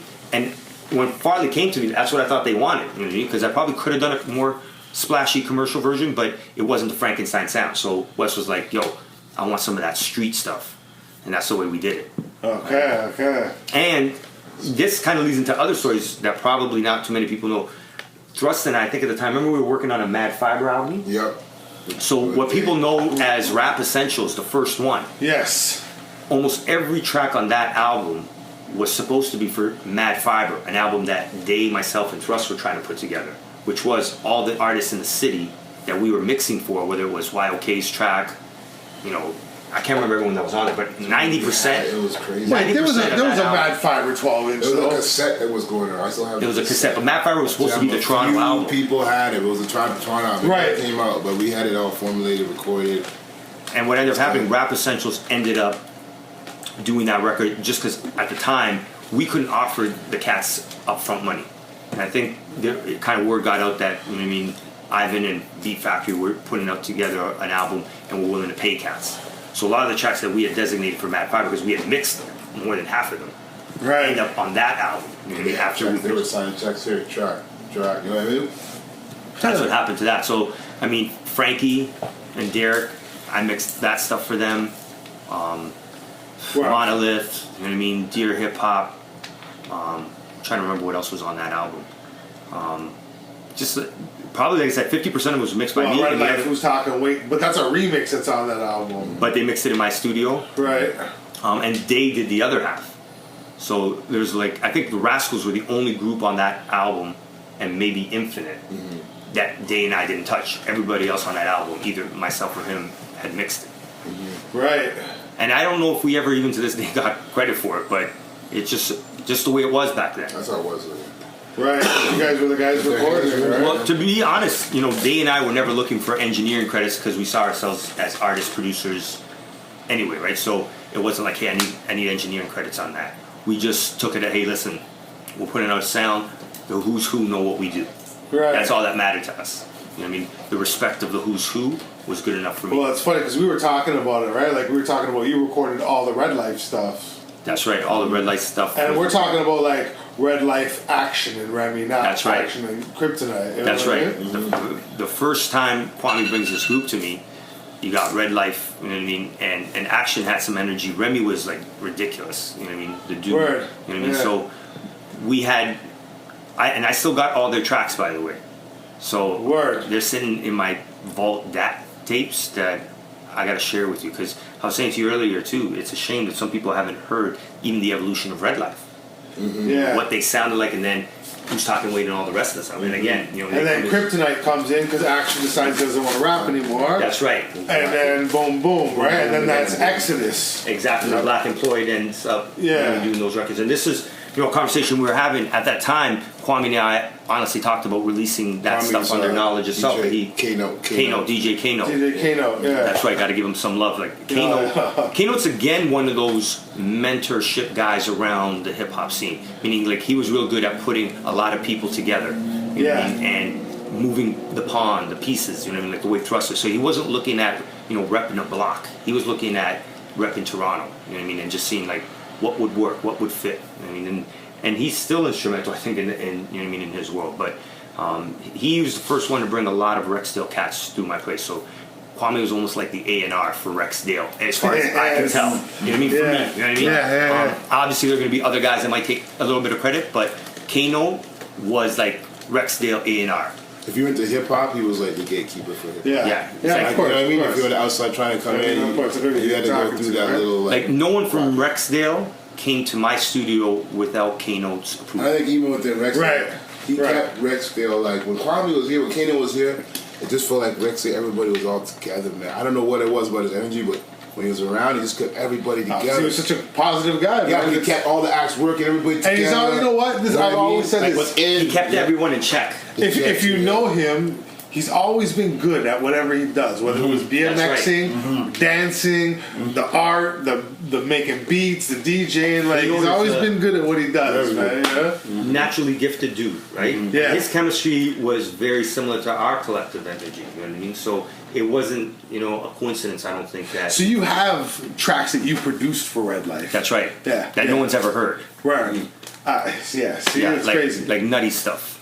People that now what's funny is the last time I talked to Remy, I'm like, yo, you realize like Who's Talking Weight is like a Toronto cult classic, and he was all like, fuck off, yo, like he didn't believe me, man. I'm like, yo, Remy, seriously, bro, you know what I mean? Yeah, that again, that's raw emotion caught on tape. Yeah, You know what I mean? It's like that. I think was the beauty of the environment that we helped create. You know what I mean? And there was no mistaking when dudes came down to the studio. Like my walls had, probably all the classic albums were up. You know what I mean? Gangstar, Rakim, EPMD, like Wu-Tang was all plastered. So like the vibe when you came in there allowed you to be what you needed to be, with no, it was kind of interesting. It's like the real MCs when they got there knew they could just be who they needed to be. Didn't need any coaching. That was my favorite to this day. It's my favorite studio. Right? Studio. No coaching. Just be like, listen, we're gonna record. Do your thing. You don't worry about it. Just do your thing. And I felt that we were able to capture whoever was coming through there in their essence, which is sometimes a little different than when you put somebody in a big studio. A lot of the Shock Clay records that came out of there, dude, it's almost like people didn't hear Shock. Shock's had a lot of stuff that was in there unrecorded. like you recorded a lot of Ice Cold. Yeah, different versions. Yeah. We recorded a lot of stuff that didn't make it on the Ice Cold album. A lot of work, circle right? stuff. A lot of circle stuff was recorded there, and it was like a testing ground because they couldn't get another studio because there was so many artists. Because you had a big affiliate. They didn't bounce at the Frank studio, right? That's right. Because Circle, how many people was in the Circle? Circle was like 9 artists. They can't also. Oh, we got to do. So you're saying if they weren't recording with Gadget, no, they'd be in Gadget too. But then no, that's what I'm saying. The other right? would be in Frank's house. And then they go back, kind of be like this. So songs was getting done. Like, I don't think people in that era, that 3 or 4 years, every weekend, honestly, we was like on some Motown shit. Like there was so much songs were done. I knew because I do like 3 or 4 songs in a weekend. I forget about tracks. Like it was, and then I'd be leaving the studio, and then Red Life would be here, and then this cat be here, and then I go to Kwame. This is going on here. This is being recorded here. Grass is recorded over here. Gadget's recording this song over here, and then we're doing. Like when we did the Grassroots album, that was like a 3-year recording process, dude, in our studio. So we doing different parts of that album there, and then the Mad Fiber album was happening too. And then so it was like the Black Employed album. People talk about that. Did you produce on the Black Employed album? No. Situation 9 is a track that I did on Shaw Claire's album. Like, yeah, on Ice Cold, right? Ice Cold. We had distribution with Fat Beach. That was the only record. Yeah. That was mixed in the basement of my house. People was accepting it. Everything else on the record was mixed in a New York studio. Keep working. Because so it was important, you know what I mean? Because we went down there and we did it in New York too, but the vibe wasn't right for me. So it's the only record on that album that was done the way we created it in the laboratory. You know what I mean? And that was the first time I felt the politics around, because Shox was signed to a Virgin commercial label, and they felt, they had to mix it in a commercial environment. So if it wasn't Gadget, and I think somebody else in New York mixed a bunch of their stuff, because I remember we went down for a week. Situation number 9, that's the track you did? I was just saying, Situation number 9 was the only one mixed in my house, and it made the sound of that record is dope. When you listen to that record, you go back, listen to it, you hear that same air. Right, and that's what I was hoping for. I mean, at the time, it was hard to convince. You have to even talk about too about even how you were mastering records, because you were working with Tom Coyne and all these names from like way back. You were the first people, when we were looking at mastering our stuff, we were always looking at the back of the records that we loved and who was mastering. You know what I mean? So we started to just make sure that our stuff was on par with, you know what I mean? And I remember like when I bring, because they'd always ask you to bring a sample of what you want your record to sound like. I'd been bringing it into these old white guys, and like, I'm playing Mass Appeal for them, and they're like, what's this? I'm like, I need it to hit like this, EQ-wise, bass-wise, whatever-wise. And they gave it a sparkle that a lot of people don't understand, right? Like the mastering process. It was kind of interesting. There were a lot of people that were masters of their craft in a certain environment then. Now you get guys that feel that they can do mastering because they got a couple of plugins, and all of a sudden it's mastered. Yes, it is, but it doesn't have that. It just doesn't have that magic, and that's why it doesn't have the longevity that some of the records that we're talking about. Output, right? That's what I tell people all the time, man. I get what you're saying, man. But in this day and age, you record it for 2 weeks and literally save it as an MP3 and upload the MP3 to SoundCloud, and boom, you're there. You know what I mean? Like that's right. These kids don't care about the sonics of mastering like we did. You know what I mean? Like, of course, and you know what? You see it, and it's a shame, right? Because it's like that with anything. If you want to pick up a bottle of Johnny Walker, why is it a Johnny Walker? Because the process isn't fucked with. Right. You know what I mean? If you want to pick a bottle of Louis XIII, that's like a $2,000 bottle. Why are guys willing to spend that? Because they know when they open it, it hasn't been fucked with for X amount. The formula is precise, right? So with music, you can look at it. I love this too, man. Keep talking. Sorry. So with music, because it's not scrutinized that way, exactly like you said, kids don't care. The fact of that not caring is like opening up, a Louis XIII bottle that somebody fucked with. So you don't have, the bottle of 13. And it's because certain people were from the era where it was protected and it was secret and it was like that. You wouldn't even realize that. Like, you wouldn't even realize. You get it. You wouldn't even realize that. Like, that's the thing. And I understand. That's why I understand it. I'm not 100% too. I understand because I was listening the other day to a lot of these arguments. People saying, "Oh no, you an old hip hop head. Well, you like your dad, you like your pops." And I said, "Wait a minute, I'm not like my dad and my pops. Because my dad and my pops came up jazz and blues. I came up on hip hop. I always listened to hip hop. So I'm just talking about the now hip hop, and I was always talking about the now hip hop back then, and I always look back at hip hop before. So no, I'm not brainwashed like that. I'm telling you, it's weak right now. It's not creative right now. That's not me being blind. That's not me hating, because I'm not like the ignorant pop. I love hip hop. I mean, listen, your dad and your pops, no, they had an energy. It was a negative energy towards music. Like, why are you playing that crazy music? You don't see that connotation people say, like when you have that, they want to make you feel like you can't have that. No, you don't have to have that. No, You understand what I'm saying? Like, no, I came up on hip hop. That's what I came up on. Like, so I'm not coming from that. I'm coming from. I know what hip hop is. I know the form of it. I never tried to contain it. I think when we criticized it back then, there was whack tracks. There was all this stuff. Of course, I'm not denying that, but you know what I'm saying? What I'm seeing now, it's not hip hop to me. You get what I'm saying? Like, so there's nothing wrong with saying that. I just think it's too fast, too furious now. No, like, I always say that, man. Because you don't have the time. You gotta remember, we had to wait. Like, EPMD drops an album today. Mm-hmm. We gotta wait 3 years before we might hear the next EPMD album. Yeah. 2 if we're lucky. Yeah. You know what I mean? Like, whereas now, EPMD can drop an album today, they can drop an album tomorrow, they can go drop 2 albums next month. You know, but that's what you know what I'm saying? If it wants to, it can happen like that. You know what I mean? Yeah, whereas in our generation, it didn't happen like that. You know, listen, if we talk about it from a generational perspective, thrust put out Are there artists, some artists in hip hop that you knew from that time that put up records like twice a year? Other ones put them out every 3 years. Some put out every 5 years. Some was out 4 times a year. Right. We had everything in hip hop that you see right now. That's what I'm trying to say. But certain people aren't from that time. They didn't live that time. So you can't reflect on it. But there are a few people that do, that are unbiased, that are open. That's when Frank made that point about the energy. So looking at it, when you open up that bottle, I know what that bottle is. Right. That 1400 bottle. I know what that is. You can't deny knowing what that is. That's what I'm saying. You get what I'm saying? There's nothing wrong. If that's not being bitter, I'm just saying this right here. It's in the cat, but it's not this bottle right here. Right. You know what I'm saying? I came up on this. I didn't come up on something different. I didn't come up on rock and roll, and I'm coming criticizing hip hop. I came up on hip hop, and I'm talking to you about hip hop. Right. I think that's what the parents before, the generations before that, before hip hop, they weren't like that. Every other form of music before hip hop, it wasn't like that. Rock and roll, before rock and roll was what? Jazz. Jazz before jazz was blues. So those kids talking about the next generation, like when those jazz musicians, stop playing that jazz music.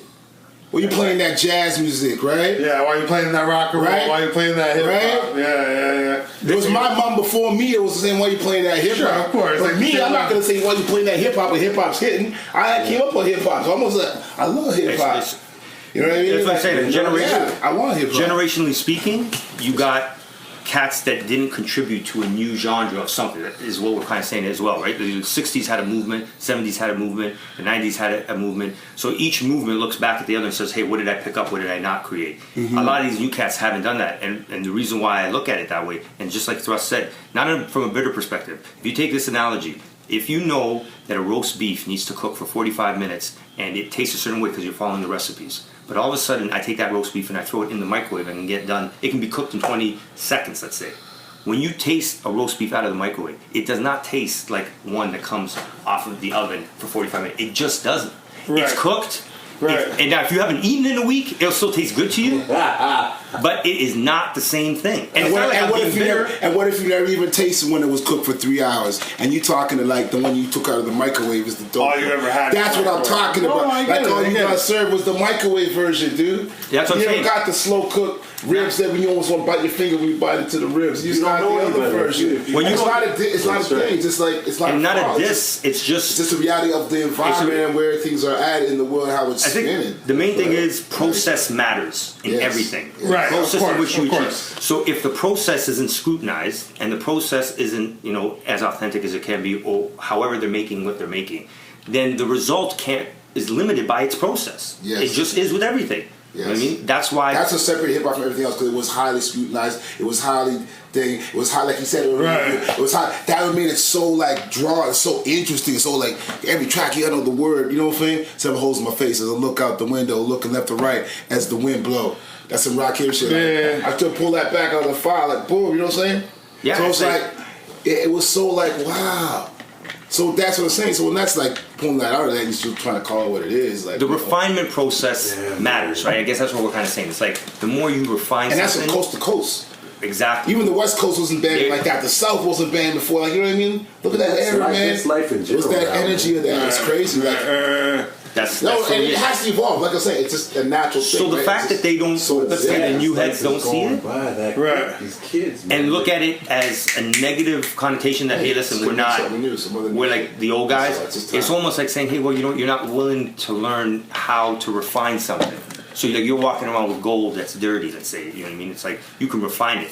Yeah, You clean can it. refine what you're doing, but because we're in this fast food mentality, like quick, fast is better than thorough, then that's what you get. You got quick, fast music. It gets done quick, it gets mastered quick, it gets written quick, It blows up quick. It blows up and But it goes away quick. quick too. Right. Every song go away quick. We saw just live a life. You still playing songs from that time. That's the reason why. The energy of the thing, the substance, the slow cooked meal, the riffs. That's why those records will live eternity. Reggae music's the same thing. Dancehall. All those records from that time was slow cooked meal. That's why the records ain't going away. The new records don't last long, and they're off. Like it's off. Not even R&B. Even R&B, No, like, same thing, man. Yep. Yeah, R&B Fast definitely. Cooks, all the R&B, all the hits, all those things. Like, yo, man, that music's got a light over these generations. Those on that And Motown. technology too. I mean, like you think about it, like the sheer amount of art. Any kid anywhere can go buy Oh a yeah. Mac right now And make beats. and jump on the train and be done. So that makes, like with any product, once it's oversaturated, it's a problem for the real. People have to wade. Consumers have to wade through the crap just to get to the authentic, and that's the force of the time is just wading through the bullshit. That's right. Yes. But yo, it's so hard now when you get 100 albums that come out every day. Yeah, that's right. Like how do you have the time to listen to everything? You know what I mean? It's got to be undeniable. It's got to be undeniable. So when you hear it, Yeah. it engages you right away, no different than the first time I heard what I was listening to. And the reason why the stuff I was listening to was undeniable, I believe, is the stuff that they were sampling was undeniable. Like the Right. break beats that they're taking it from, go back and listen to Impeach the President on its own, or go back and listen to Grover Washington or Lou Donaldson. Yeah. The records are undeniable. Right. That's who they were sampling. Yeah. So the basis of the music starts with material that's undeniable. Undeniable. James Brown's crap, I shouldn't call it that, but his shit, dude, is fucking undeniable. Like, listen to almost like all his records that he made during like the 60s to like 70s and beyond. They sound like hip hop records. Because they are. That's you know what I mean? Because they are. I mean, they're- James was hip hop. James was the original hip hop producer. He's right there. You know what I mean? Like the JBs and him. Like you listen to those records. You know, I read something that, and this is what I'm talking about. Why process is important. James Brown's drummer spent hours and hours on tuning his snare, so it fit the track the way he wanted it to fit. And if you listen to James Brown's snares, Yeah. Eric B for President, that's a James Brown snare. You know what I mean? Why is that snare hit the way it hits? You know what I mean? If you listen to Process. anything that Marley did, all those snares are James Brown snares. All of them. Why did it hit so hard? That dude perfected the craft of his snares. And when somebody else sampled them, the bridge is over. That's a James Brown snare. That's a James Brown snare. Those are James. I'm saying, It's in your like, head, man. if you know like the history, you'll start to realize that the reason why hip hop was undeniable is because it was learning from music that was undeniable. I'm not quite sure about how the new stuff gets put together, because when I listen to it, it doesn't hit me that way. It's almost in the moment. Very situational, but it doesn't, you know, there's nothing in it that makes me say, I want to sample that snare or that kick or this and that. It's almost like, it's like a factory sound. Yeah, but that's something that we don't understand. It's analog You know what I versus mean? digital, man. That's what I say. You know, that's business It's that though, time. man. That's when you guys were making music, you were going to New York on the strength.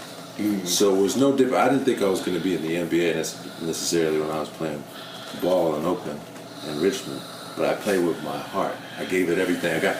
When the money gets in there, it's just the business. You know, I'm coming from Hollywood. I'm coming from. I'm from Cali. And you see it every day. It's a machine. Right, So right. you start. It's diluting the process now. So what you guys did organically out of for free and for fun, when nobody was looking, That's right. Exactly. Yeah, what we do when nobody's looking. I got a podcast. That's what it's called. What we do when nobody's looking. Right?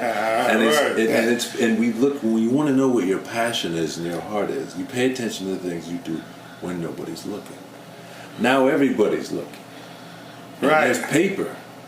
Now there's people that hate hip hop that run the label. That is the machine that pays everything. And everybody thinks the pie. And the microwave roast beef is all they've ever known. Yep. Okay, yo, there's one more thing I want to ask you before we get out of here. Yes. Did you produce Bad Boy for Life for Diddy? Because I always heard this story that it was your beat. Yes. So let me shed.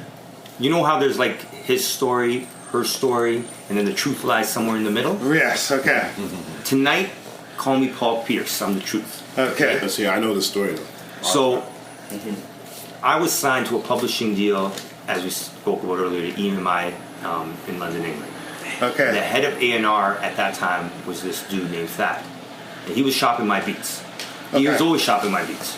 And he was in New York, and he had played it for a few people. Bad Boy was one of the labels.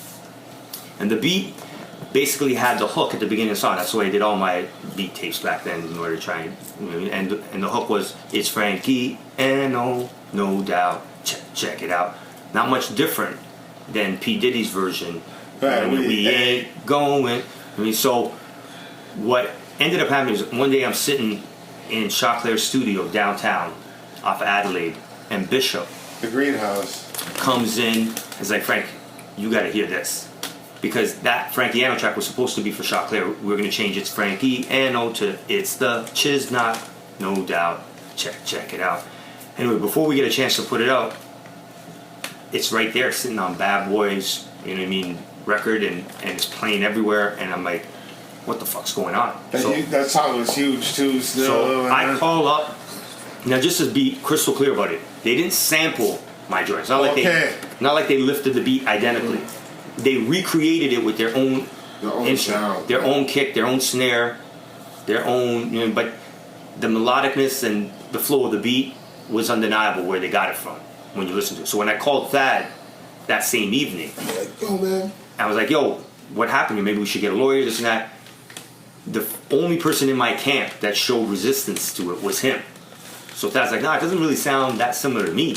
Yeah. And that's when it occurred to me Right there. that he had probably, and again, I can't prove this, and never will be able to prove it, but I never heard from Thad since. So it makes me wonder. But that night he was like, "No, it doesn't sound anything like," and I feel that Thad probably sold the beat to Bad Boy Let me tell you something, man. without me knowing. Let me tell you something. It's undeniable. The listeners out there, if you hear this, I wish I had to play it over. It's so undeniable. I'm gonna send it to you. Even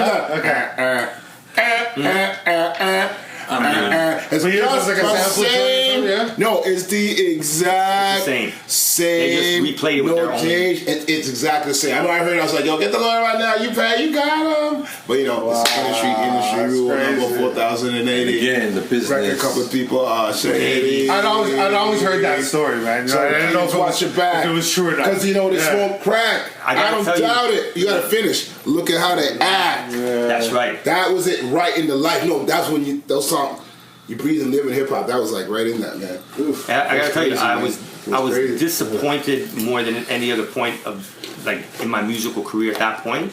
Right. Enough to make me question whether I should continue doing it, because from an honorable perspective, I could never imagine taking another man's anything for any reason. You know what I mean? Right. Without at least paying homage with it. And then when I look back, I realized that the blame wasn't with Bad Boy. My gut tells me that Bad Boy paid for the track. It just didn't get to me. Yeah, Right. it went through. Yeah. And so that, Someone don't call you back, you know. so You that, hear from that one time. that's what I'm saying. It's somewhere in the middle there, because I was never able to prove it one way or another. But you know, it was pretty self-evident when the guy that was repping my beats felt that it hadn't. You understand? His language was really specific. It doesn't sound anything like it to me. And I just told you it's undeniable. Right. So the first note, you know. when he said that to me, I'm like, Where's that? we're on the same team, dude. What do you mean it doesn't sound like a beat? No, here. He's like, I don't know, Frank. It's a stretch. Circling and stuff all around here. You know what I mean? It's kind of like, it's like having, catching somebody with your girl and you saw it with your own eye, but they're still denying it. kind And of the thing is, they knew we were over here, they were over there, even though we're back and forth. So there's that distance. You know what I mean? That little buffer zone, enough of a buffer zone. That's right. And listen, to be honest Not with a you, huge one, I but engaged enough, a lawyer. The story goes on a little further. So I engaged a New York, Manhattan lawyer, and the real problem was, like any other struggling musician at the time, he wanted like a $20,000 retainer to get started. Right. I wasn't getting any help from that. It was the A&R guy that was helping me, and I didn't have $20,000 to give to a lawyer to go after Bad Boy. Like, you got to remember, like, what we were dealing with. So I was like, will you take it on contingency or anything like that? This lawyer was like, no, I ain't trying to do anything like that. You pay me retainer, I'll go after them. Other than that, we ain't dealing with it. I just saw something, but anyways, we talked about it. You know what I mean? So you learn, right? There's some of the things that you learn, and then up until then is when we were really careful about who we leave beat tapes with and who we leave any materials with. That was one of the first jackings of Toronto. Like when we talk about that sounds and Toronto stuff that got jacked. That was like I look at that as a shame because really what they came out with what would have been considered Toronto sound for Chaclair. Right. That's what disappointed me more. Like again, at the time, I wasn't even thinking about the money. I was more thinking like this could have set us off a bit. Because even It Takes Two was taken from Michie Me. That's that right. That was the first one Howard did because Mish on this mic had to drop. Yes. Yeah. Woo. So that was on there. I was first played all over the radio 3 times a day. And that's the fucked up part of the industry. Rock game, boom, right? But that was another jacking of Toronto sound. That was like the 87 jack. So you got it straight, 92. straight from the horse's mouth, so to speak. So do you still make music? Of course. Yeah? So I'm in the studio, and my boy here can attest to it. I would say at least like 3-4 times a week. You know what I mean? I'd be there more often if I can. Like you still rhyming and shit too? Yeah. Yeah? Yeah. Of course. Like, are we gonna hear a Frankiano record or what? Well, you know what? I think you're going to be surprised over the next little while. Because I got a lot of unreleased stuff. Well, you guys put out the Delphi Oracle, like That's right. That was an EP. So wait, was that the album that you guys were the demo that you guys were shopping when you guys were younger? No, so everything that you hear on the Delphi Oracle, with the exception of Peace and Quiet, were just demos. Okay. They were never pressed. They were never intended. It was almost like Frankenstein's work with AZ before I was ready for the world to hear it. Okay. So to speak, you know what I mean? It's like, to be honest with you, and I know it's getting me some love now, nothing that I made was then, for me, was good enough to go out. I mean, that's how we scrutinized stuff. So it's like we would do stuff like, that's not good enough. That's not good enough. That's not good enough. That's not good enough. So we have a ton of material. Now cats are just saying, hey, I'd like to see where that came from. But that's a little different. Right. But it's not the actual work that we would have ever pressed. And that gives you an idea. It's like we were in the game, we were doing it, but It's the making of. Because we were talking about, like I was telling you earlier, man. Like Remy's my homeboy, and he told me the story. Like one time you took him somewhere, and I'm not sure if it was France or maybe London, and he comes back and he's like, "Yo, Frankenstein is like a star out there, eh?" And I'm like, he's like, "Yo, man gets mobbed and shit, man." Like I'm like, "Nah," man. He's like, "Yo, I swear to God, man." You know what? So we were always really good at trying to bring cats with us, obviously, as this thing was developing. One of the shows that we did, I don't know if it was ever repeated, but DJ Grouch, who's the other DJ? The DMC champs? What's his name? Fucking, oh man, from Little Jazz. Little Jazz and his cousin. Oh, D Scratch. D Scratch, yeah. So we put them all on stage. Turnstiles. Yeah, shout out to Turnstiles. At the time, DJ Grouch was one of their biggest competitors. Because they always go to the DMCs, and battle each other. Okay. So one of the shows that we decided to do was like, yo, we're gonna put them together on stage with us. And Remy was at that show. So it was, I think, one of the first times ever that you had like the winner of the DMC and the 2 runner-ups on stage backing me, the rapper. And I don't think the audience was quite ready for that kind of skill level at that time. Like, so I can't take all the credit for the love because they were, they associated those guys with me. But we were family, obviously. Word. But our records were getting killed out in like France, London, Japan. We actually had way more notoriety out there than we ever did in Toronto. You know what I mean? It was almost like it felt different to be out there and to be appreciated in that way. Like, my goodness, like, what are you guys doing here? And then to come back and not quite get that. Like, hey. Yeah, Like, man, there's all these interviews in different languages and stuff coming back in France and covers of Remember the magazines, the UK magazines, and then rap page spread, and then you're back in Toronto, and we're looking around like you ain't done nothing. But it's like, but you had this confidence, you knew, because it was like, well, you know what, your peers that you wanted, like Pete Rock is calling him, man. You know what I'm saying? This guy's calling him. It was crazy. All the mentors, Right. Primo's like, Primo gives us shout outs on the back doing of the his Biggie records. record. Primo still like hailing us up. Yo, that Frankenstein. That's my record. That this thrust. That's so you was the same time was like, well, you know what? I'm in the circle of people I wanted to be in anyways. Word. Yeah. Like guys would come up and give you a So- pound, like they were touching someone special. Like it was Yeah. kind of crazy. Like it was a very strange feeling to have somebody that you've never met ever Yeah. look at you like you belong to them. That was like the feeling. You know what I mean? It was like they would look in your eyes and be like thanking you. You know what I mean? And it, Word. and whatever it was, like, you know, a lot of the records, like I said, had a lot of emotions. You know what I mean? Like, word life can't stand the pain or the struggle. Yeah. No matter what I do, I seem to find trouble.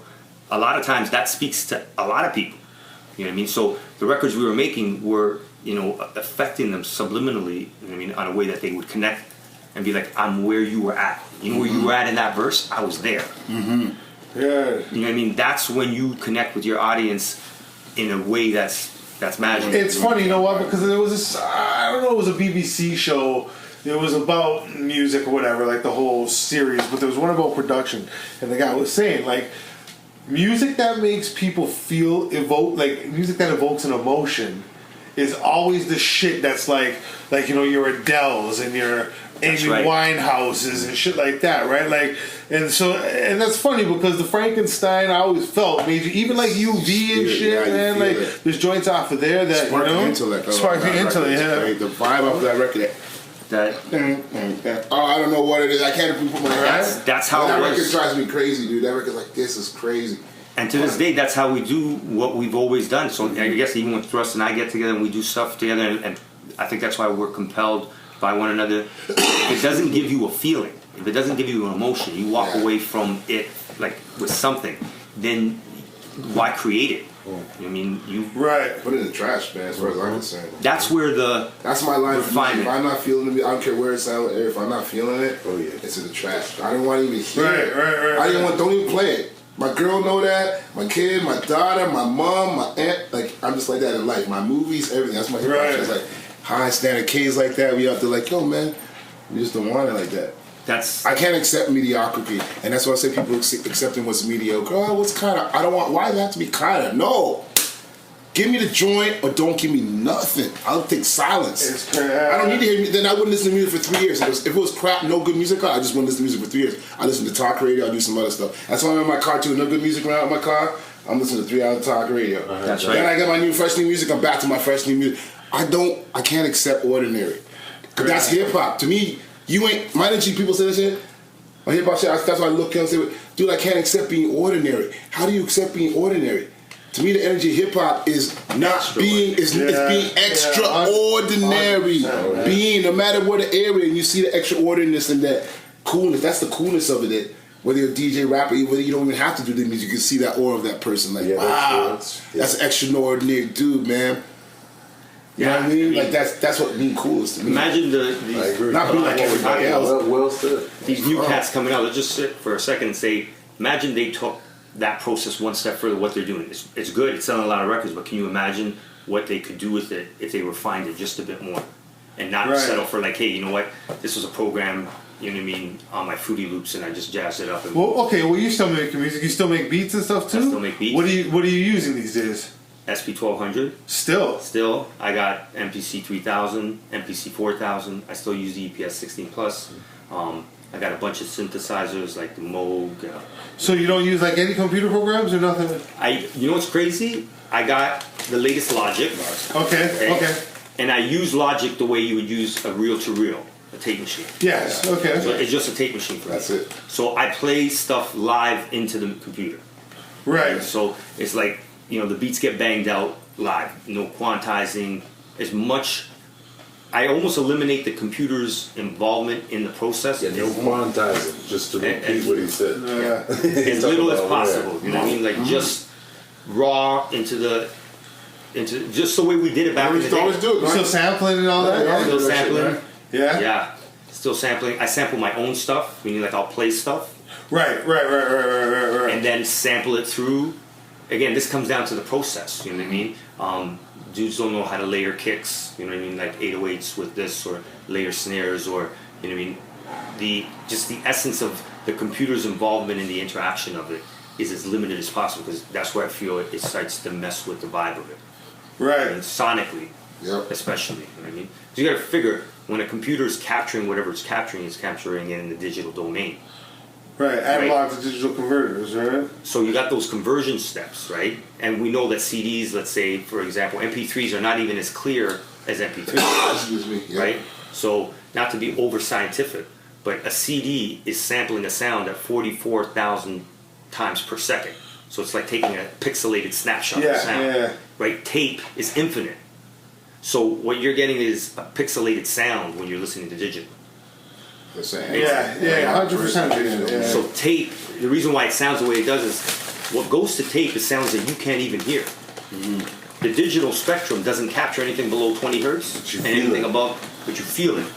So like if you hear a Bob Marley record, there's stuff happening in the air in the wave drum. You're not even hearing it, but it's hitting you. It's hitting you. So organically, when you go to that digital realm, there's a whole bunch of stuff that your body's missing. It just doesn't know it's missing. Right. Which is why those records don't last as long. Yeah, but that's the thing too. Nowadays, you got That's kids. why those records die quick, dude. They sample MP3s and do all that kind of stuff. So from jump, it's already. So you hit. You know what I mean? You know what I mean? So, but yeah, I'm steady in the lab. I still got the turntables out. I have all the records. I got, I don't know, maybe 30, 40 crates of break beats and jazz records. Word. So my process is always the same. Before I make anything, I'll always listen to stuff that inspires me. Right? So I'll go from playing a Gangstar record to playing a Doors record. You know, I might go from playing a Tribe Called Quest record to playing a Miles Davis record. I'll pick up the album cover of John Coltrane as he's standing there with his instrument and hearing this stuff, and I try, like, what's this man thinking when he's there? Like, what is he experiencing? Can I create that? So I have a real personal connection with, you know what I mean, a lot of those records, because that's the frame of mind I put myself in before I start creating what I do, right? And it allows me to transcend me as an individual and be part of something bigger. The bigger is like what they've created, all these other, as I put down those records, energies like moving around me, and then all I do is I go along for the ride. So it's like a conduit. What they just created in sound around me, as my fingers touch keys, or it's like those are the sounds that I'm in that world revolving around, and I create something that I feel is in that energy field. Like, do you ever play beats for other dudes and stuff? Like if Thrust comes by, you play beats for Thrust, or yeah, like Thrust if Theo comes by or some shit like that. You know what I mean? Frank is the first. He's always like, he's the first dude, man. Always share, man. Yeah, and I play stuff for cats and stuff. Excuse me. I'd like to see what hits them. Yeah. You know what I mean? Right. Like, I want to know, is it just hitting me, or is it hitting you too? When you first met him, you do that? Yeah. Right away, man. You come right away. Come downstairs with the bass, come down the basement. Boom, I'm like, tell me what you feel. And they start go behind.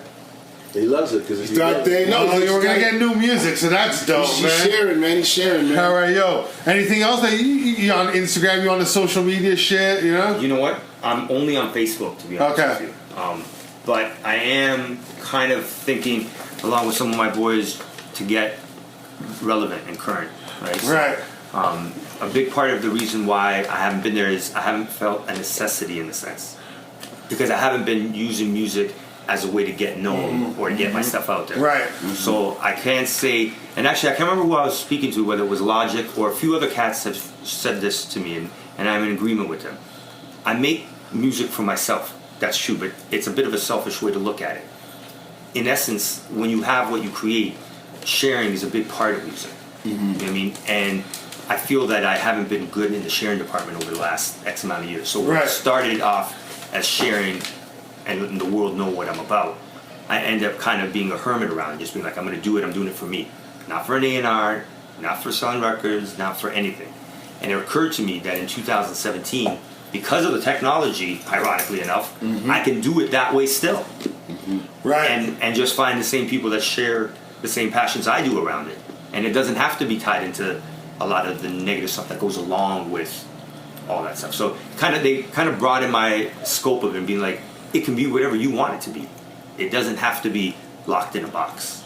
Right. It can have its space to breathe without feeling that it's going to be You have to understand, man. We started off recording in the same studios that the Rolling Stones recorded in. Those records, man. We was on them big knees, spending hundreds of dollars. Phase one, like we was doing that, taking our money. Young people, man, driving to New York, like so. Now it'll be like at home. I just go on DistroKid or do this and blah blah blah blah. I'm on every format in 48 hours.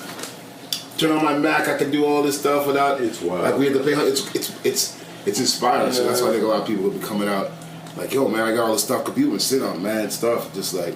That's they right. even had the energy to put it in the marketplace, and because you know what the energy's gonna take to put out there, and then just like we talking about earlier, the ears, right? Well, much like this podcast, that's how that goes, gentlemen. Yes. It's all right. On that note, man, let's get out of here. sir. Russ, it's another good interview. Sorry we've taken Where so do they long. find us? Where do they find us? Where do they find us? Yo, Where do they SoundCloud, you can find us? us, and of course on iTunes. Subscribe, comment, rate. It's under what, educational? Five stars. Education? Yeah, I think it's under educational. Educational. Yeah.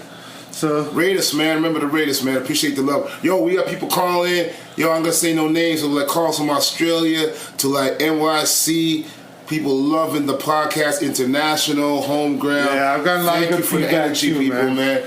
And So- we doing this because it's a personal thing for us, but we just got to do this, man. It's something just got to be done for the people who's there because we got a story to tell. exactly. All right. On that note, we're out of here, y'all. 4 to 6. Peace. Peace. Peace. Peace. Peace. Peace.